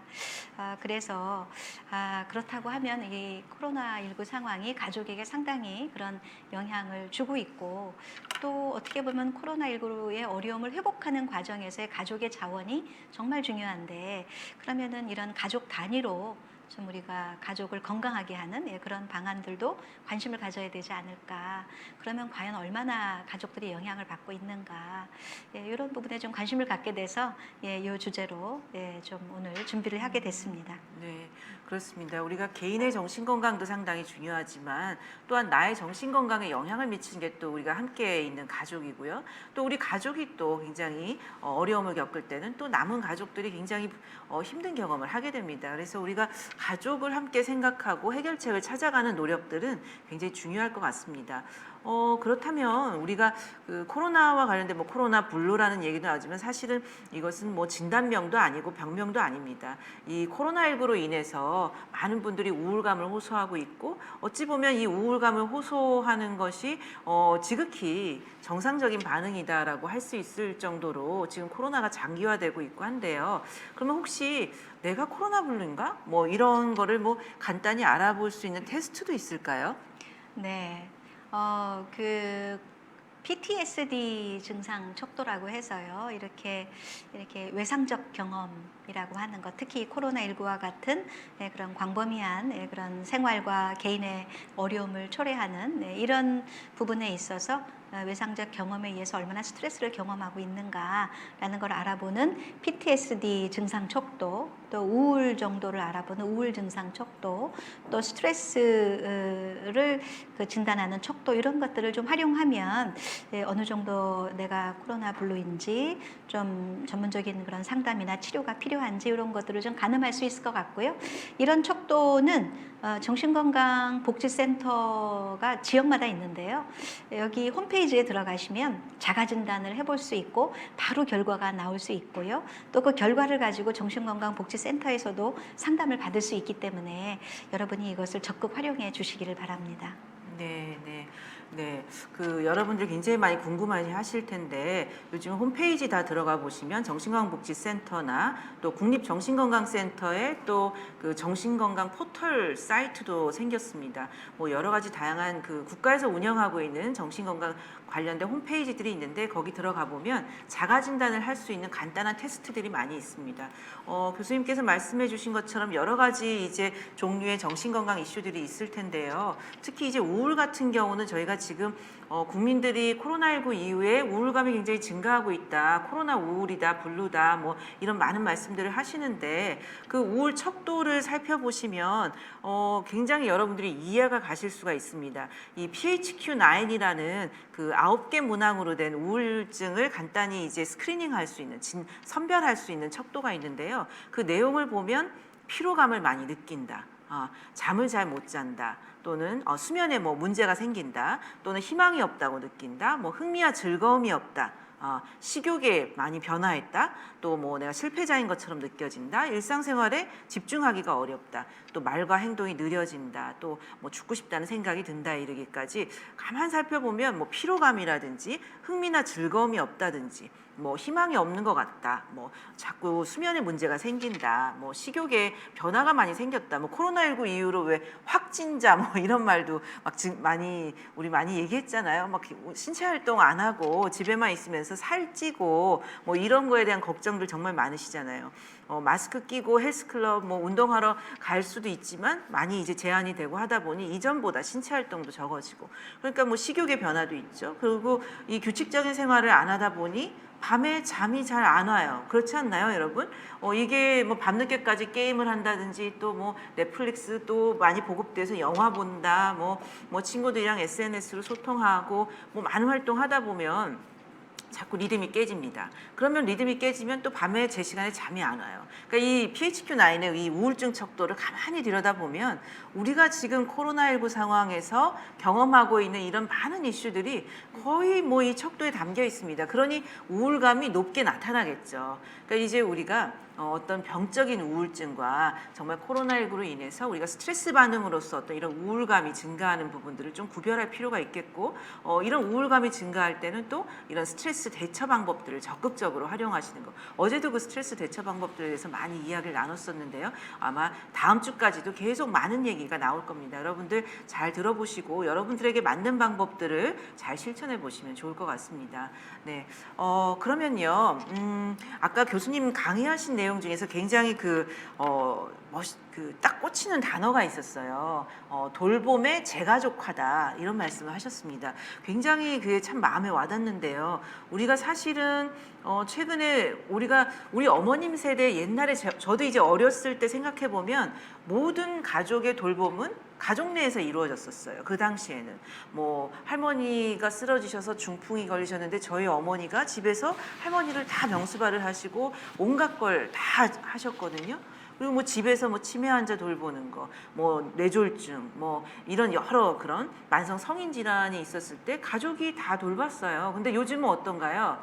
요양원, 요양시설, 요양병원, 또 주간보호센터 너무나 많은 시설들이 많아요. 그러니까 이제 노인 장기요양보험이 생기면서 많은 이런 노인에 대한 돌봄이 국가에서 책임을 지고 있었죠. 그다음에 어린이들, 우리 어릴 때 다 엄마들이 애들 돌보고 다 했지 뭐 어디 보내는 경우 없었어요. 근데 요즘은 뭐 꼭 직장 생활을 안 해도 우리가 어머니들이 본인들의 어떤 일정한 그 아이들의 또 사회 활동도 중요하고 또 본인의 어떤 개인적인 생활 시간도 확보할 겸 어린이집에 많이 보내시잖아요. 근데 이런 부분들 또 장애인들 사실 주간보호센터라든지 낮 시간에 이렇게 돌봄이 주어지지 않으면 그 장애 아동을 둔 부모님들 도대체 아무것도 할 수가 없어요. 자, 그런데 어떻게 됐나요? 코로나19로 인해서 다시 백투 더 퓨처가 아니라 패스트 과거로 저희가 돌아간 것 같습니다. 아마 그게 이제 돌봄의 재가족화라고 맞습니다. 하신 것 같은데 네. 자, 이런 것들이 이제 그 어떤 가져오는 문제 그리고 그런 대안 어떻게 우리가 생각을 해봐야 될까요? 아마 시청하시는 분들 많이 공감하실 것 같아요. 네. 제일 힘든 부분인 것 같아요. 맞습니다. 네, 아까 이제 강의에서도 말씀을 드렸습니다만, 네, 그런 그 돌봄의 어떤 그런 부담의 어떤 재가족화, 네, 또 그럼에도 불구하고 돌봄을 하는데 상당히 어려움을 가진 돌봄의 공백의 문제 이런 것들이 상당히 이제 가족들이 겪는 제일 큰 어려움 중에 하나인 것 같습니다. 이런 부분들에 대해서 말씀드린 것처럼 가족 내적으로도 할 수 있는 게 있고 또 가족 외적인 자원을 활용하는 것도 할 수 있겠죠. 우선 이런 그 돌봄의 그런 그 공백이 그러니까 돌봄의 어떤 사회적 자원들이 거리두기 제한으로 중단되기는 했습니다만 상당수의 그런 돌봄 기관들이 여러 사회복지 기관들이죠. 예, 그런 복지 기관들이 굉장히 헌신적인 노력을 많이 한 것으로 알고 있습니다. 그래서 비대면 서비스, 또 뭐 방문 서비스, 뭐 이런 것들을 통해서 상당히 또 헌신적인 노력을 한 것으로 알고 있는데 이런 자원이 끊어지지 않도록 하는 게 굉장히 중요할 것 같고 기존에 이용하던 그런 사회적 돌봄의 자원들과의 그런 연계 속에서 우리가 어떻게 좀 이렇게 그 서비스를 좀 그 변용해서 도움을 받을 수 있을지 이런 부분들을 좀 고민하면서 그 연결을 끊지 않고 도움을 받는 게 굉장히 필요하다고 생각을 하고요. 그다음에 이제 가족 내적으로 이렇게 조부모들이라든가 이런 손자녀를 돌보는 조부모들의 어려움도 굉장히 지금 많이 호소되어지고 있고, 또 뭐 학대 문제 얘기됐을 때 조부모에 대한 학대가 더 늘었다는 그런 것도 좀 보고가 되고 있을 정도로 조부모의 어려움도 상당히 많이 좀 증가하고 있는데요.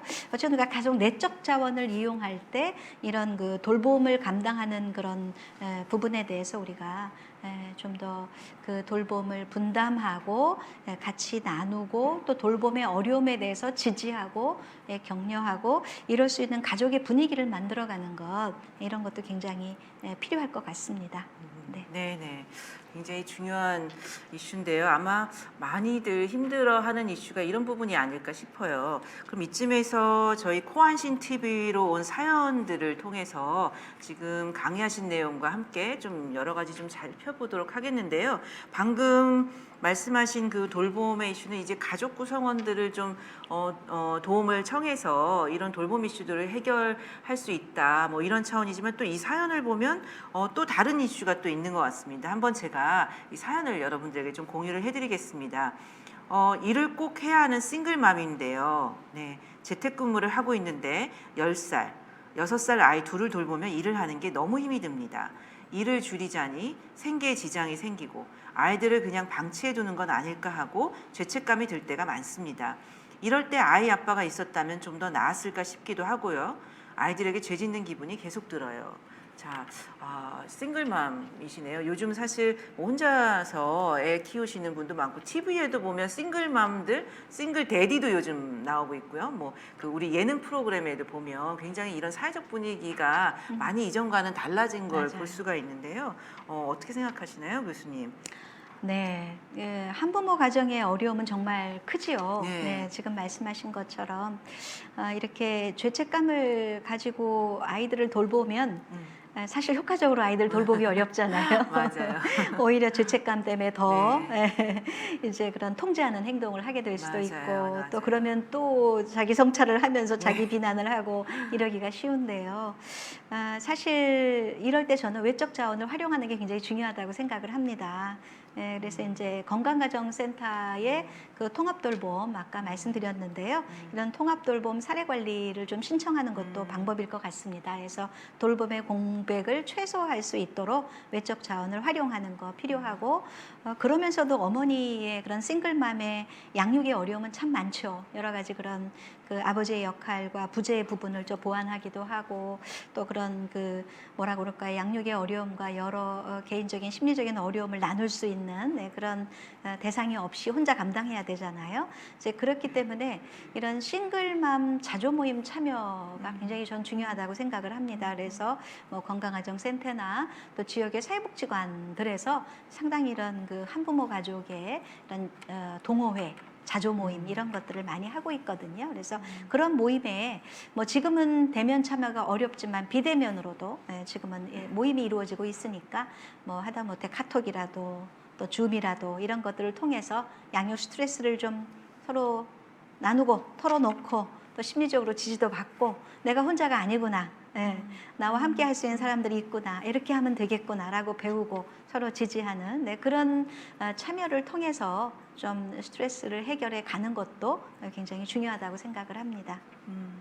네, 굉장히 중요한 말씀 해주셨는데요. 지금 시청자 여러분들 그 자조 모임이라는 그 개념에 대해서 잘 아시는지 모르겠어요. 셀프 헬프 그룹이라고 스스로 돕는 모임이죠. 그러니까 비슷한 이슈를 가지신 분들이 모이셔서 서로 그런 어떤 경험하고 있는 어려움이나 뭐 정서적인 어려움, 뭐 또는 실질적인 어려움 등 다 이제 서로 이제 비슷한 경험을 하신 분들은 가장 잘 아시잖아요. 거기에서 이제 지지도 받으시고 정보도 공유하고 하는 그런 모임들인데요. 실질적으로 이런 모임들이 굉장히 공식적으로 많이 운영되고 있다고 합니다. 그래서 이런 모임들을 활용하시는 거 굉장히 중요하겠네요.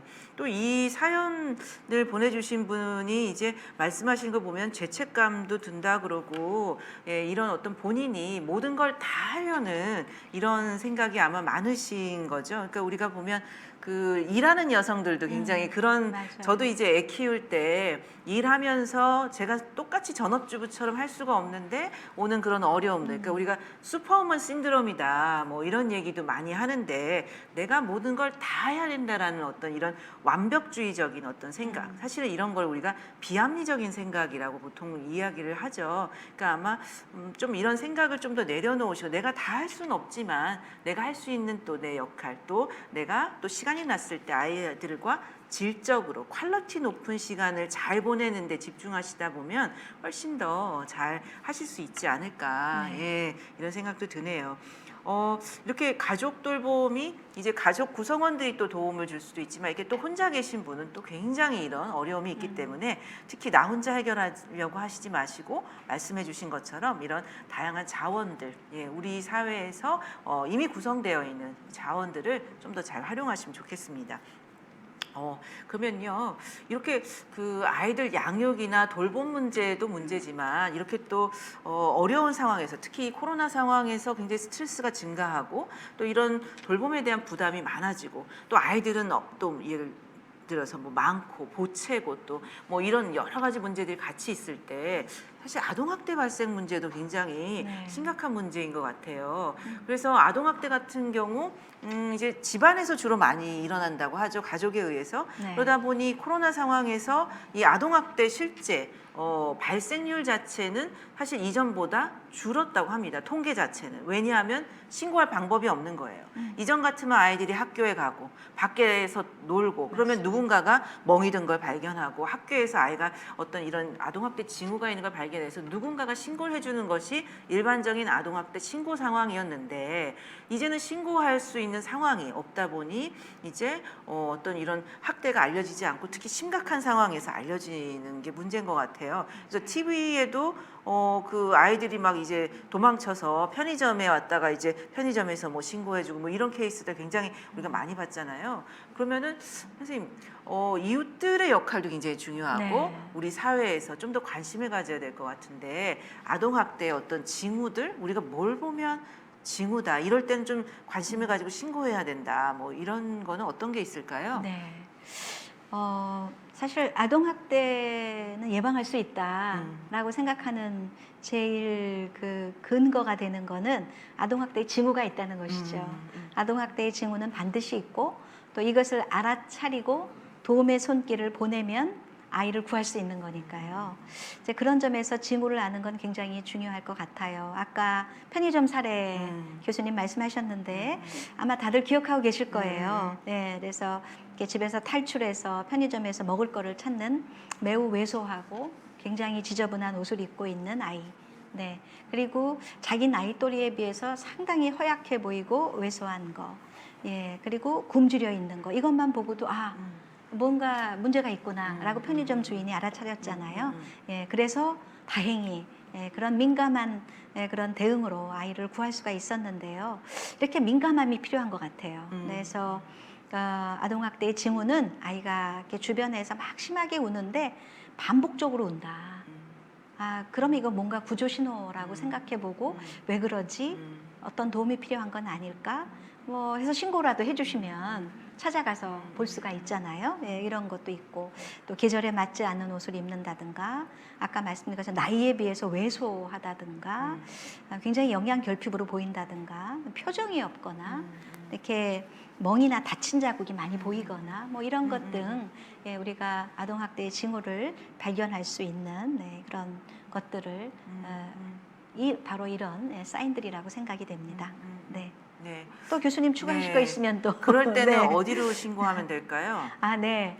그 신고는 아동보호 전문기관이 지역마다 있기 때문에요. 아동보호 전문기관에 전화를 하실 수 있고, 그리고 이제 그 경찰에도 신고하시면 되죠. 그래서 112 가장 외우기 쉬운 거니까 112에 신고를 하시면 바로 아동보호 전문기관 연계해서 현장에 나와서 조사하고 여러 가지 지원을 하게 되니까 꼭 기억하시고 이웃이 이렇게 관심을 가져주시면 좋을 것 같습니다. 네네. 네, 112가 요즘은 아동학대 신고 전화를 적극적으로 받더라고요. 이전에 뭐 많이 네. 분리해서 다 기억하기 어렵고 하다 보니 뭐든지 112에 신고하시면 될 것 같습니다. 네. 우리가 뭐 이런 어떤 어려움에 빠진 아동들을 빨리 구할 수 있는 건 사실 이런 시민들의 이런 징후를 빨리 발견하는 거라고 하니까 좀 관심 가지시면 좋을 것 같습니다. 자, 그 다음에 또 우리가 여러 그 가족이 참 다양해지고 있습니다. 현대 사회에서는 우리가 이전에는 대가족, 뭐 핵가족 막 이렇게 나눴어요. 근데 이제는 그나마도 아닌 1인 가구. 예, 여러분들 많이 공감하실 거예요. 특히 아까 교수님 발표 자료 이렇게 제가 네. 들으면서 열심히 메모를 했습니다. 중요한 내용이 너무 많아서 메모할 게 정말 많았는데요. 1인 가구가 서울시의 36%라고 교수님께서 아까 말씀을 하셨습니다. 1인 가구 수가 정말 많은데 그들의 가장 큰 문제점은 고립감, 또 우울감을 해소할 수 있는 소통의 창구가 없다. 예, 자, 그러면 이런 점을 우리 사회가 어떻게 좀 해결할 수 있을까요? 네. 아마 이제 서울시에서 가장 먼저 사회적 그런 가족이라고 하는 조례를 만든 걸로 알고 있습니다. 그동안 우리는 가족 그러면 적어도 2인 이상. 그래서 1인 가구가 가족인가? 이런 부분에 대해 가족의 형태로 인정하지 않았었죠. 그러나 1인 가구가 이렇게 증가하게 되면서 가족의 형태로 인정하게 되고 가족 복지적인 차원에서 이제 지원을 하려고 하는 그런 의미에서 사회적 가족이라는 그런 새로운 용어가 나오게 되죠. 그래서 사회적 가족 조례를 만들어서 1인 가구에 대한 지원을 지금 하고 있는데요. 아까 말씀드린 것처럼 1인 가구들 중에는 물론 상당히 왜 MBC에서 하는 나 혼자 산다? 네네. 그런 예능 프로에 보면 1인 가구의 환상이 있지 않습니까?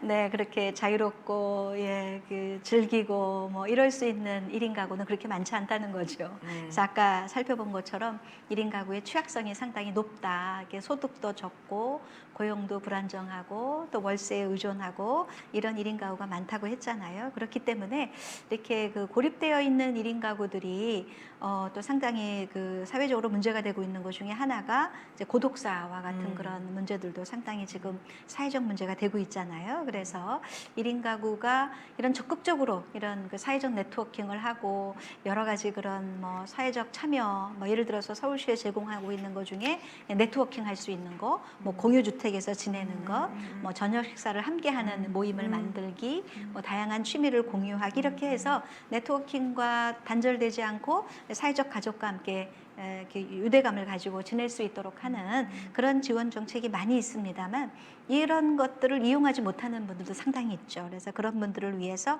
발굴하고 찾아가는 서비스 또한 굉장히 중요해지고 있습니다. 그래서 아까 이제 그 1인 가구를 찾고 발굴해서 그 지원하는 사회복지관의 그런 여러 노력들을 소개했었는데요. 이런 것처럼 우리가 이런 다양한 제도와 서비스를 만들어내는 것도 굉장히 중요하지만 서비스의 접근성을 높이고 서비스를 이용해서 이렇게 더 심각한 위기에 빠지지 않도록 도움을 주기 위한 그런 다양한 찾아가는 서비스, 맞춤 지원 이런 것도 굉장히 중요하다고 하겠습니다. 네, 그러네요. 아까 강의하신 내용 중에 또 주거복지 사각지대에 네. 있으신 분들도 네. 굉장히 요즘 맞습니다. 더욱더 어려움을 경험하고 계시다고 그랬는데 특히 1인 가구가 이 주거복지 사각지대에 놓여 있는 네. 경우의 비율도 굉장히 높겠죠. 네, 맞습니다. 우리나라가 그 기생충이라는 영화를 통해서 아마 전 세계에 이렇게 굉장히 그 취약한 어떤 주거 환경의 형태를 아마 처음으로 알리지 않았는가 싶은데요. 예. 이렇게 1인 가구라든지 또 주거복지 사각지대에 계신 분들, 우리가 더욱더 좀 더 따뜻한 관심, 이런 특히 코로나 시대에 훨씬 더 우리가 좀 관심을 가져야 되는 우리 이웃이 아닌가 싶습니다. 이번 사연을 보니까 지금 저희가 말씀 나눈 1인 가구와 관련된 사연을 보내신 분이 계시네요. 제가 또 다음 사연 한번 여러분하고 공유해 보도록 하겠습니다. 네, 저는 서울에서 혼자 살고 있는 1인 가구입니다. 취업 준비 중인데요. 친구들을 보면 가족 단톡방도 있고 무슨 일이 생기면 가족들과 상의하고 가족들과 친구처럼 지내는 애들이 있는데 참 부러울 때가 많아요. 코로나19로 혼자 집에 있게 되니까 요즘 더 그런 것 같기도 하고요. 그래서 고향에 살고 있는 친형에게 연락을 했는데 괜히 했다 싶더라고요. 혼자 지내는 저한테 관심도 없고 일하느라 바쁘다고 통화한 지 1분도 안 돼서 끊었어요. 다시 연락 올 줄 알았는데. 네. 가족들의 지지를 받고 싶은데 오히려 갈등만 쌓이는 것 같아요. 아예 단절해버리고 살면 나을까 싶을 때도 있습니다. 이런 상황이 나아질 수 있을까요? 아, 네. 참, 네. 그러네요. 교수님 어떻게 보시나요? 이 네. 사연에 대해서. 네, 마음이 좀 무거워지네요. 네. 특히 다시 연락 올 줄 알았는데 점점점 이 부분에 네. 네, 그런 외롭고 힘들어서 연락을 했고 형이 바빠서 끊었겠지만 아마 다시 전화해서 연결되겠지라고 기대했는데 네, 그러지 못하면서 오는 그런 박탈감 뭐 이런 부분이 상당히 컸을 것 같습니다. 네, 제가 이 사례를 보면서 생각이 드는 것은 가족은 참 다양하다. 네.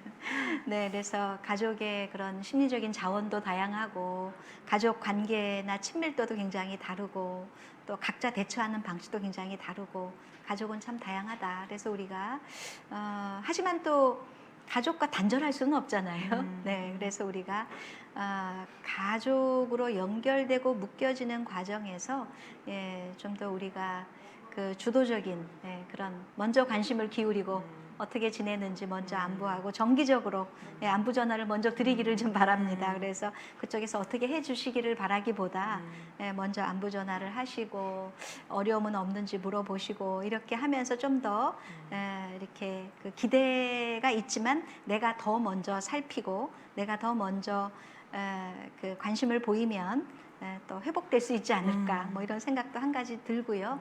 또 한편으로는 그런 가족의 다양성을 고려할 때 우리가 가족에게만 기대기에는 요즘 가족이 너무 이렇게 단절되고 사회적 거리도 있고 이러다 보니까 옆에 있는 이웃이 더 가까운 가족이 될 수도 있지 않습니까? 그래서 우리가 이렇게 이럴 때 이제 그런 우울감이나 이런 게 빠져 있기보다는 또 다른 대안적 가족 찾는 것도 중요할 것 같아요. 그래서 친구나 아까 이 서울시에서 뭐 아까 하고 있는 다양한 사회적 가족 지원 프로그램들 이런 것도 좀 알아보고 또 해서 좀 이런 모임에도 좀 참여하고 그래서 그런 병행하는 게 필요하지 않을까. 그래서 이런 인간의 사회적인 욕구나 관심과 이런 소속과 이런 욕구들이 가족에서만 충족은 될 수 없잖아요. 점차. 그렇기 때문에 이런 다양한 가족으로서의 사회적 가족을 찾는 것 그리고 그 속에서 함께 나누는 것 그러면서 동시에 또 기존의 가족과의 연대를 끊지 않기 위해서 성숙한 노력을 계속하는 것 이런 것이 필요하지 않을까 그렇게 생각이 듭니다. 네. 네, 사회적 가족이라는 말이 참 이 마음에 와닿네요. 우리 모두가 이제 우리 사회에 있는 우리 모두가 가족이라는 생각으로 또 이렇게 가족에게 주변에 있는 사람들에게 관심을 가져야 되겠다는 생각이 드네요. 또 이제 우리가 오늘 다양한 가족의 이 맞이한 여러 가지 위기들 또 우리가 이걸 어떻게 좀 해결하면 좋을까 이런 얘기를 나누고 있는데요. 또 우리가 이 중증 장애를 둔 가족을 또 빼놓을 수가 없습니다. 얼마 전에 중증 자폐성 장애인 아들과 그 아이의 부모가 제주도에서 숨지는 일이 발생한 일이 있었습니다. 왜 이런 극단적인 선택을 했나 들여다보니 코로나19가 원인이었습니다. 코로나19로 계약이 연기됐고 긴급 돌봄 서비스는 시행됐지만 코로나 확진자 이동 동선이 겹치면서 통학 차량 운행이 중단됐대요. 근데 이제 이 학교까지는 20km라 차량이 꼭 필요한데 결국 학교에 보낼 수 없었다고 합니다. 돌봄이 오롯이 가정의 몫으로 돌아오고 만 거죠. 그나마 이제 있던 안전망 속에서 간신히 버텨왔는데 이 코로나라는 변수가 생기면서 모든 것을 놓아버린 건데요. 장애인들의 돌봄 문제 또한 꼭 짚고 넘어가야 될 것 같은데 어떤 문제가 있고 또 어떤 해결책들이 있을까요? 네. 여기서 이제 관심이 이 사례에서 보여주는 것 중에 좀 주목할 만한 부분은 학교까지의 거리가 20km다. 그래서 차량이 꼭 필요하다. 근데 사실 우리 초등학생들 학교 다 근처에 있지 않습니까? 초등학교, 중학교, 고등학교 다 집에서 가까운 거리에 학교를 다니고 있는데 장애 학생의 같은 경우에는 특히 이렇게 장거리 차량을 이용할 수밖에 없는 그런 사례가 굉장히 많죠. 왜냐하면 그런 장애인 학교가 많지 않은 것, 또 학교 안에 통합 그런 교육 시스템이 있기는 하지만 그런 통합 교육 시스템이 잘 돌아가지 않는 것. 그래서 이런 그 장애 문제를 가진 특히 이제 그런 그 중증 자폐 장애를 가진 그런 아이가 굳이 멀리 학교를 가야 하는 상황이 좀 안타까운데요. 사실 제가 그 견학해본 그런 유럽이나 미국의 그런 학교 상황을 보면 특수학교가 따로 없었습니다. 다 학교 안에 이런 특수학급이 같이 있는 것도 아니고 같은 반에서 함께 수업을 하고 특별히 교육적인 지원이 필요할 때 교육을 지원하는 보조교사가 함께 수업을 도와주는 이런 것들을 보았었는데요. 우리 특수교육의 부분에서 장애를 가진 사람들도 교육을 받을 권리가 있고 그런 점에서 우리가 교육을 좀 더 통합적으로 이루어질 수 있는 그런 환경이 빨리 되면 참 좋을 것 같고, 그게 안 된다면 또 가까운 지역 안에 그런 특수학교가 조금 더 생겨나야 되지 않을까. 그래서 예전에 어디 그 우진학교였나요? 그 특수학교가 생기는 과정에서 어머니들이 무릎을 꿇고 네, 지역 주민에게 막 그 읍소하고 이런 과정을 보면서 참 마음이 아팠는데요. 그럴 이유는 없는 거잖아요. 장애를 가지고 태어나는 것에 부모의 잘못도 아닌 것이고요. 이제 그런 점에서 봤을 때 일단은 좀 그 특수학교나 이런 장애를 지원하는 그런 여러 센터가 지역에 좀 더 가까이 있어야 되겠다라는 것 한 가지 하고, 이런 장애 돌봄 공백이라 하는 문제에서 특히 이제 최근에는 발달장애인 부모회가 상당히 사회적으로 영향이 있는 단체로 성장을 했죠. 그래서 지역마다 장애인 부모회가 있는데, 이런 장애인 부모회를 통해서 좀 사회적 지지를 구하고 도움을 요청하거나, 또 이런 그 장애인 콜택시나 이런 다양한 그 이동 수단들이 있지 않습니까? 그래서 신체 장애뿐 아니라 이런 자폐 장애나 또 이런 장애인들도 이용할 수 있으니까 이런 것들을 좀 활용한다든가 해서 문제를 좀 해결할 수 있는 게 좋을 것 같고요. 이제 그런 점에서 우리가 이제 가정 안에서 아이를 돌보는 그런 부담이 장애인 가족도 특히 어려움이 많은데, 이럴 때 좀 기관 중심뿐 아니라 좀 찾아가고, 그래서 좀 그 개별 가족에 맞게 돌봄 시간을 제공하면서 또 가족도 좀 여가나 휴식의 시간을 가질 수 있도록 하는, 그래서 가족이 좀 더 좀 삶과 균형을 유지할 수 있게 도와주는 다양한 대책이 함께 있어야 되지 않을까, 그렇게 생각이 됩니다. 네. 네. 우리가 이 사회적 가족이라는 이야기를 1인 가구부터 이야기했는데, 또 이 중증 장애인을 둔 가족에게도 우리 모두가 또 이 사회가 가족이 되어줄 수 있는 다양한 환경들, 또 지원들이 또 함께 해야 되겠습니다. 또 이제 또 다양한 가족의 이슈에 대해서 또 한번 생각을 해보면, 얼마 전에 설명절이 있었죠. 흔히 명절 이혼이라는 이야기도 하는데, 코로나19로 친인척들이 모이지 못하니 또 명절 스트레스가 줄어들어서 명절 이혼율도 줄었다. 네, 이런 기사도 봤습니다. 굉장히 우픈 현실인데요. 네. 근데 하지만 또 코로나19로 인해서 이혼율이 늘었다. 뭐 이런 것도 또 사실이라고 합니다. 그렇다면 사실 아마 많이들 공감하실 겁니다. 같이 이제 계속 하루 종일 이제 같이 있고 어디도 못 가고 이렇게 있다 보니, 특히 이제 집에서 또 삼시세끼를 차려야 하는 또 이 어머님들 얼마나 또 힘드세요. 또 그런데 또 같이 붙어 있다 보니 이제 예민해지고, 또 그러다 보면 또 이제 짜증도 내게 되고, 그래서 갈등도 많아지는 게 사실인 것 같아요. 그러면 우리가 부부관계 개선을 위해서 좀 어떤 노력들을 할 수 있을까요? 네. 부부 문제는 상호적이잖아요. 그런데 이제 부부 갈등에 대한 지각, 우리가 참 힘들다, 어렵다 하고 갈등을 호소는 여성이 더 많이 하죠. 그리고 그런 경우에 남성들이 너의 문제다라고 얘기하는 경우가 상당히 많습니다. 네, 그러나 상호적이죠. 그래서 이런 부부관계 개선을 위한 것도 상호적으로 해야 되겠죠. 그래서 좀 뭐 얼마 전에 요즘은 이제 좀 TV 프로에서도 상당히 이런 부부 공감 능력 이렇게 높여주는 프로그램도 많고 뭐 하더라고요. 그래서 보면은 이제 그때 나왔던 것 중에 일단은 남성과 여성의 소통의 방식에 좀 차이가 있다고 하잖아요. 여성은 호소하는 것만으로 해결을 하는데, 남성은 그 호소할 때마다 대안을 제시하고 문제 해결을 지시하려고 하다 보니까 갈등이 생긴다. 내가 몰라서 이 얘기하는 게 아니다라고 이제 여성이 얘기한다고 하지 않습니까? 그래서 일단 듣는 것, 그랬구나 하고 들어주라는 거죠. 아. 그랬구나. 너는 그게 힘들었구나. 이게 상호 존중인 것 같아요. 그래서 이렇게 갈등을 호소하고 힘듦을 호소하는 상대방 배우자의 의견을 우선 듣자. 그리고 그 어려움을 존중하자. 네, 그것이 굉장히 중요할 것 같고요. 예, 그 다음에 이제 아무래도 공감이 기초가 돼야 해결이 되지 않습니까? 공감해 주지 않으면 아무리 대화를 많이 해도 대화한 것 같지 않죠. 예, 그런 의미에서 좀 상호 존중과 공감을 기초로 한 그런 대화가 필요할 것 같고, 제가 이렇게 이번에 그 코로나19로 심층 상담할 때 부부의 어려움을 많이 호소하신 분들과 상담을 하면서 이제 그 부부의 갈등이 생기는 것이 그 사람 남편의 문제 혹은 아내의 문제라고 생각을 했는데, 알고 보니까 아내와 내가 다른 것이다. 남편과 내가 다른 것인데 그거를 나는 틀렸다고 생각을 해서 고치라고 하다 보니까 갈등이 더 생겼던 것 같다. 그래서 우리가 굉장히 서로 다르다라는 거를 인정하고 존중하는 것부터가 부부관계 개선의 출발점이라고 생각을 합니다. 그리고 그래도 안 되면 또 상담 받으셔야죠. 그래서 상담을 통해서 객관적으로 돌아볼 수 있는 시간이 되니까요. 상담을 받을 수 있는 자원이 요즘 많아지고 있으니까 상담도 받아보시기를 권합니다. 네. 네, 부부관계로 고민하신 분들 굉장히 많을 것 같아요.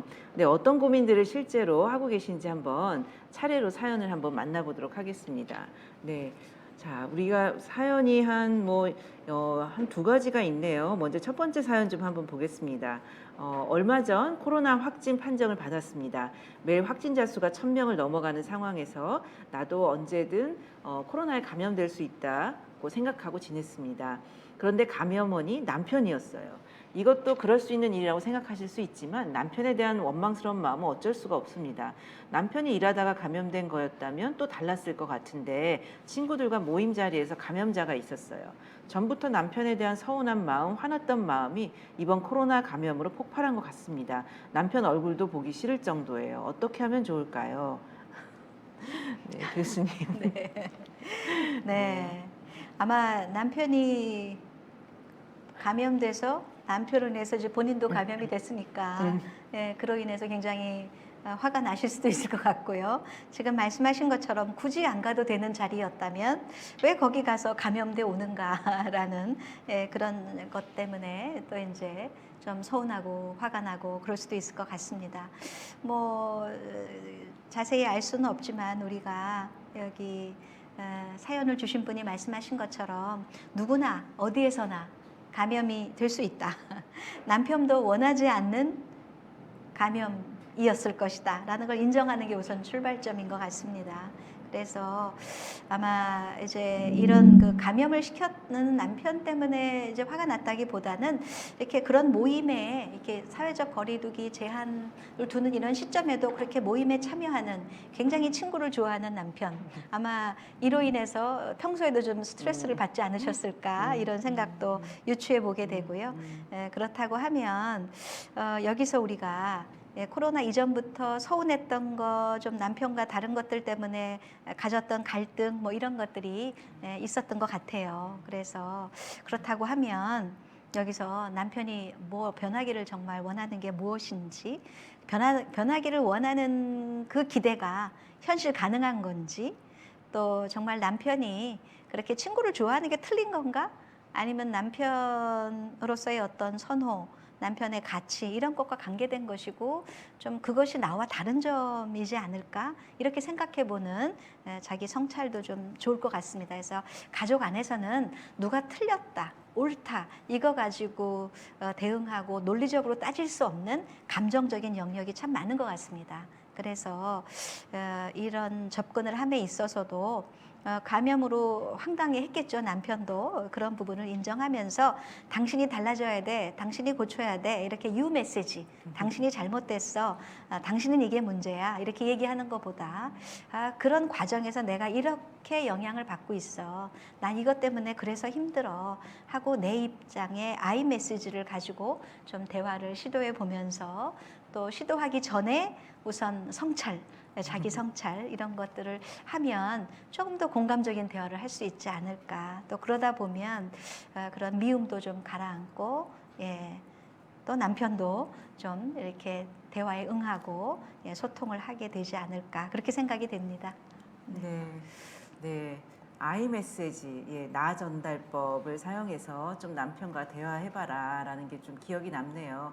사실 남편이 뭐 감염되려고 한 건 아닌데 이게 촉발 요인인 거죠. 그러니까 부부 간의 이런 갈등이 일어나는 시점을 보면 그 어떤 사건이 문제가 아니라 사실은 그동안에 쌓여왔던 어떤 이런 맞습니다. 갈등들, 해결 안 됐던 문제들이 어떤 하나의 아주 작은 사건으로 보통은 촉발이 되어서 이렇게 폭발하는 경우들이 많죠. 근데 이제 지금 코로나19 상황에서는 아마 어디서 감염되었다, 뭐 이런 확진됐다 이러면 뭐 제일 큰 사건인 거죠. 스트레스풀한 사건인 거죠.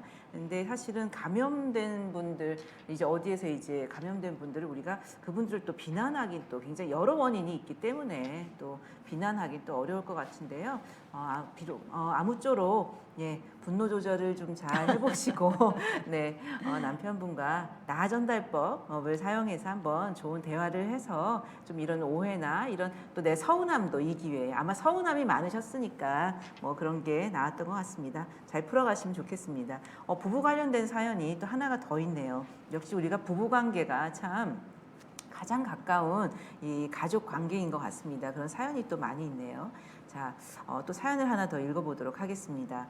코로나19 확진을 받고 생활치료센터에서 자가격리를 했습니다. 그 사이 남편이 아이들을 돌보며 고생을 했죠. 그런데 감염으로 아픈 것보다 그 이유가 더 문제입니다. 아이들을 돌보느라 고생했으니 남편은 이제 일만 하겠다면서 전혀 집안일에 신경을 쓰지 않아요. 저는 후유증 때문에 힘들고 집안에 코로나19 확진자가 있다 보니 아이 학교 학부모들 눈치도 보이고 감염 이후 더 힘들어졌는데 점점점점. 네. 남편은 이런 제 상황을 전혀 이해해주지 않고 알고 싶어 하지도 않는 것 같아요. 남편과의 관계를 어떻게 해야 할까요? 네. 요즘 시대에 많이 발생할 수 있는 네. 그런 상황이 아닐까 싶네요. 맞습니다. 사실 이제 이 사례 같은 경우에 아마 나 이렇게 힘들어 감염하고 격리됐다가 와서 지금도 후유증도 있고 참 아이들 돌보고 집안일 하는 거 너무 힘들어 하고 남편이 좀 알아주기를 바라는 네 저도 가끔 남편하고의 갈등이 알아주기를 바라는데 안 알아줄 때 갈등이 생기더라고요. 예, 그래서 예, 알아주기를 바라는데 또 남편은 또 부인이 알아주기를 바랄 수도 있을 것 같다는 생각을 해봅니다. 그래서 이 사례 같은 경우에 아마 생활치료센터의 격리 기간이 한 2주 정도 보통 10일, 요즘은 조금 짧아지긴 했습니다만 한 2주 정도였다고 가정을 하면 아마 남편은 돌봄 때문에 재택근무하면서 아이를 전적으로 돌보는 그 시간들이 많이 힘든 시간이었을 것 같습니다. 해보지 않은 경험이잖아요. 아이를 돌본다는 것. 네. 그래서 우선 남편이 그렇게 전적으로 아이를 돌보고 육아하면서 또 직장 일도 하면서 재택근무하면서 참 어려웠겠다. 남편이 어땠느냐. 우선 먼저 들어주면 어땠을까? 예, 그리고 처음 경험하는 그런 육아의 어려움들에 대해서 이해하고 지지해주고 그래서 참 내가 안심하고 이렇게 치료받고 회복하고 올 수 있었다라고 좀 먼저 격려해주면 아마 남편은 그걸 알아주기를 바랐을 것 같아요. 그래서 당당하게 집안일은 안 하고 회사 일만 하면서 늦게 들어오시고 하는 것 같던데 이제 그럴 때 참 당신이 애썼다라는 걸 좀 더 많이 표현해주면 혹시 어떨까 이런 생각이 들고 그러면서도 현재 본인이 겪는 어려움을 남편이 알아줄 거라고 생각하지만 사실 모르는 경우도 많거든요. 그러니까 설명을 좀 자세히 너무 높은 톤이 아니라 낮은 톤으로 내가 이렇게 지금 지내고 있고 이런 것들이 어렵다. 당신이 요거를 좀 도와주면은 나에게 굉장히 도움이 되겠다. 이게 구체적으로 남편이 뭘 도와줄 수 있는지 도와주기를 원하는지 이런 것들을 좀 표현해서 협의하는 그런 방식으로 풀어가는 것이 더 효과적이지 않을까 그런 생각이 듭니다. 네. 먼저 알아주길 바란다고 하시는데 찔리네요. 네. 아마 많은 부부들이 그런 생각 많이 하시잖아요. 근데 그런 일은 사실은 굉장히 비합리적인 기대죠. 어떻게 알겠어요. 신도 아니고 우리 마음을 어떻게 꿰뚫어 보겠습니까? 내가 표현을 해야 사실은 내 마음을 알겠죠. 그러니까 우리가 좀 더, 뭐 잘 알지만 잘 실천하지 못하고 있는 부분들, 오늘 시간을 통해서 다시 한번 이렇게 좀 생각을 해보게 되네요. 네. 자, 우리 이제 오늘 뭐 굉장히 사연이 많은데요. 마지막 사연일 것 같습니다. 네, 이제 노인 부양과 관련된 어떤 부담이 증가하고 또 뭐 노인 학대 문제도 제기가 되고 뭐 이러는데요. 이번에는 한 60대 분이 자녀 손주와 함께 살고 있는 한 60대 분이 보내주신 사연이 있습니다. 어떤 걱정을 하고 있는지 한번 들어보도록 하겠습니다. 저는 손주와 함께 살고 있는 60대입니다. 밀접 접촉자로 자가격리됐다가 해제됐는데 가족들에게 제가 병을 옮길 수 있다는 생각에 너무 두렵습니다. 요즘 잘 때도 마스크를 2장씩 착용하는데요. 아이고, 네. 잘 때도 어떻게, 네. 네. 쉼없이 손을 씻고 청소를 하고 자기 전까지 코로나19 뉴스를 봅니다. 아이고, 네. 걱정이 커지다 보니 잠도 잘 못 자고 건강 염려증도 생긴 것 같습니다. 차라리 혼자 살아야 하나 싶기도 합니다. 네. 아유, 네.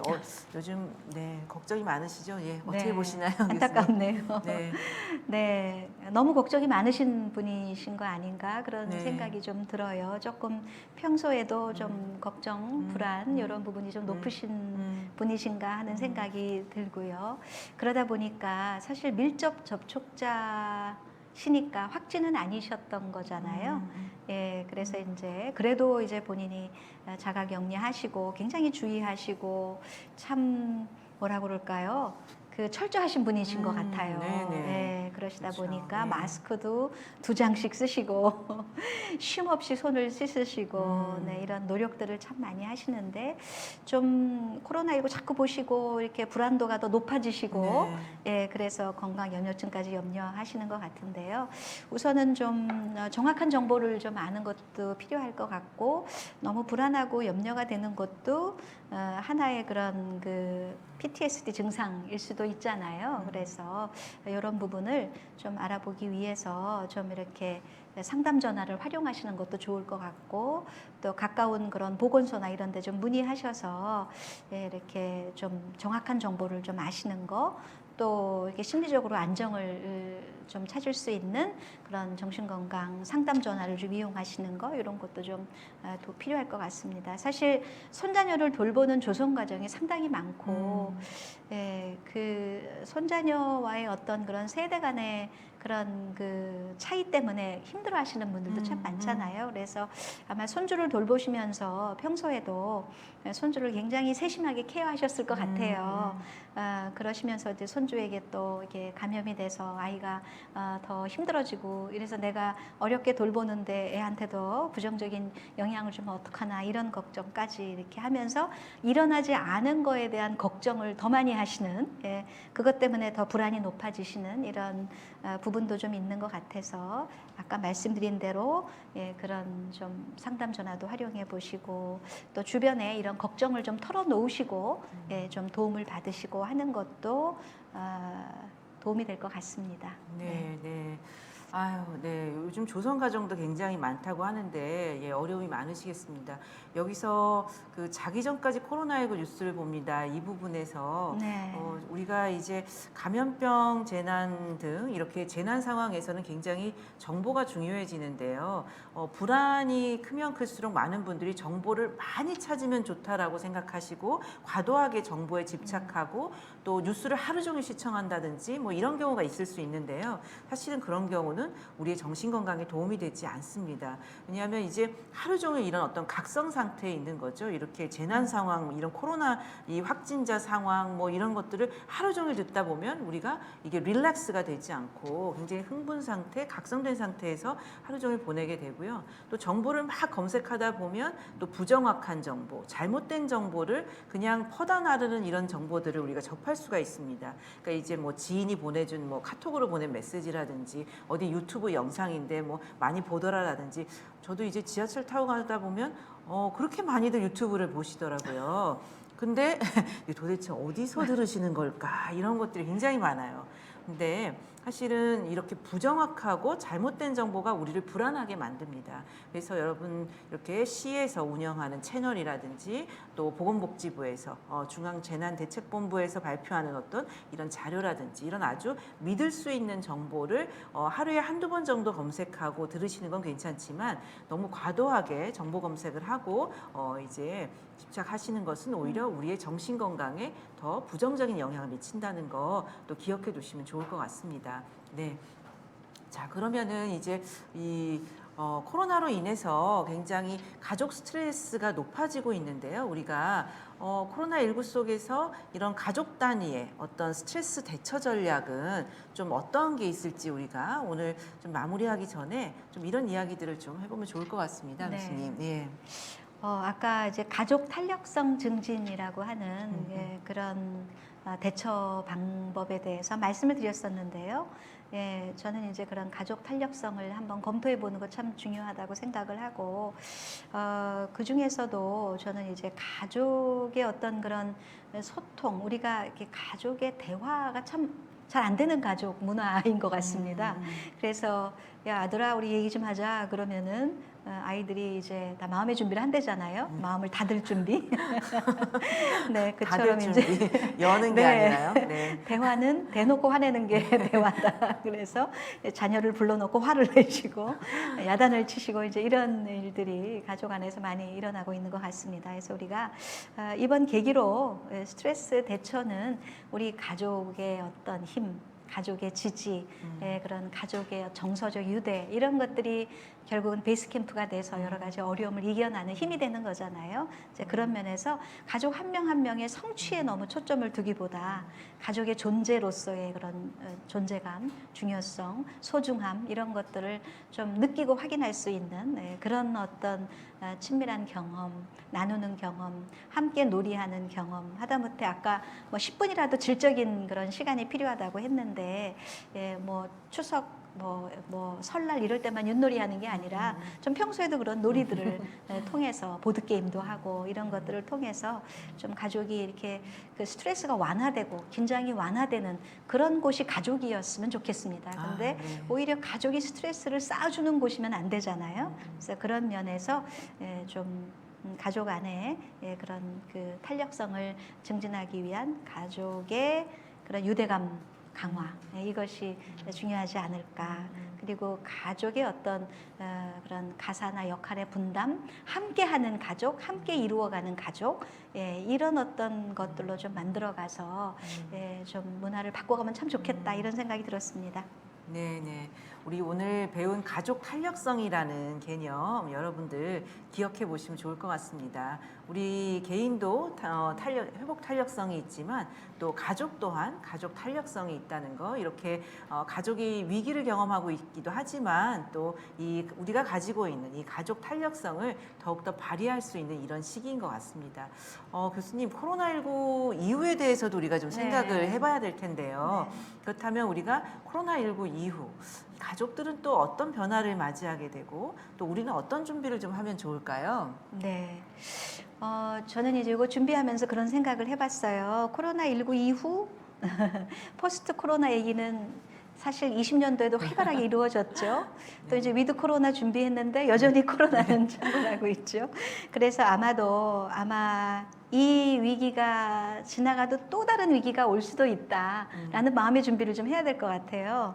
이제 그렇다고 하면 뭔가 이런 뉴 노멀로서 우리가 생각해 봐야 될 것이 가족은 정말 그 문화가 좀 바뀌어야 되지 않는가. 그래서 가족이 안전망으로서 기능하기 위해서 그런 가족의 친밀감, 정서적인 상호작용, 가사나 양육에 대한 부부의 공동 참여, 가족의 공동 참여 이런 문화를 좀 만들어가서 그런 어떤 새로운 뉴노멀로서 가족의 문화를 만들어가고 그렇게 만들어가기 위해서 기업도 사회도 가족 친화적인 그런 여러 정책과 또 사실은 많은 제도가 있음에도 불구하고 잘 이용을 못하는 게 많잖아요. 그래서 그렇게 이용할 수 있는 그런 체계들을 접근할 수 있게 넓혀가면서 가족이 건강해질 수 있도록 그런 사회적인 노력을 지속적으로 하는 것이 필요하지 않을까 그렇게 생각을 해봤습니다.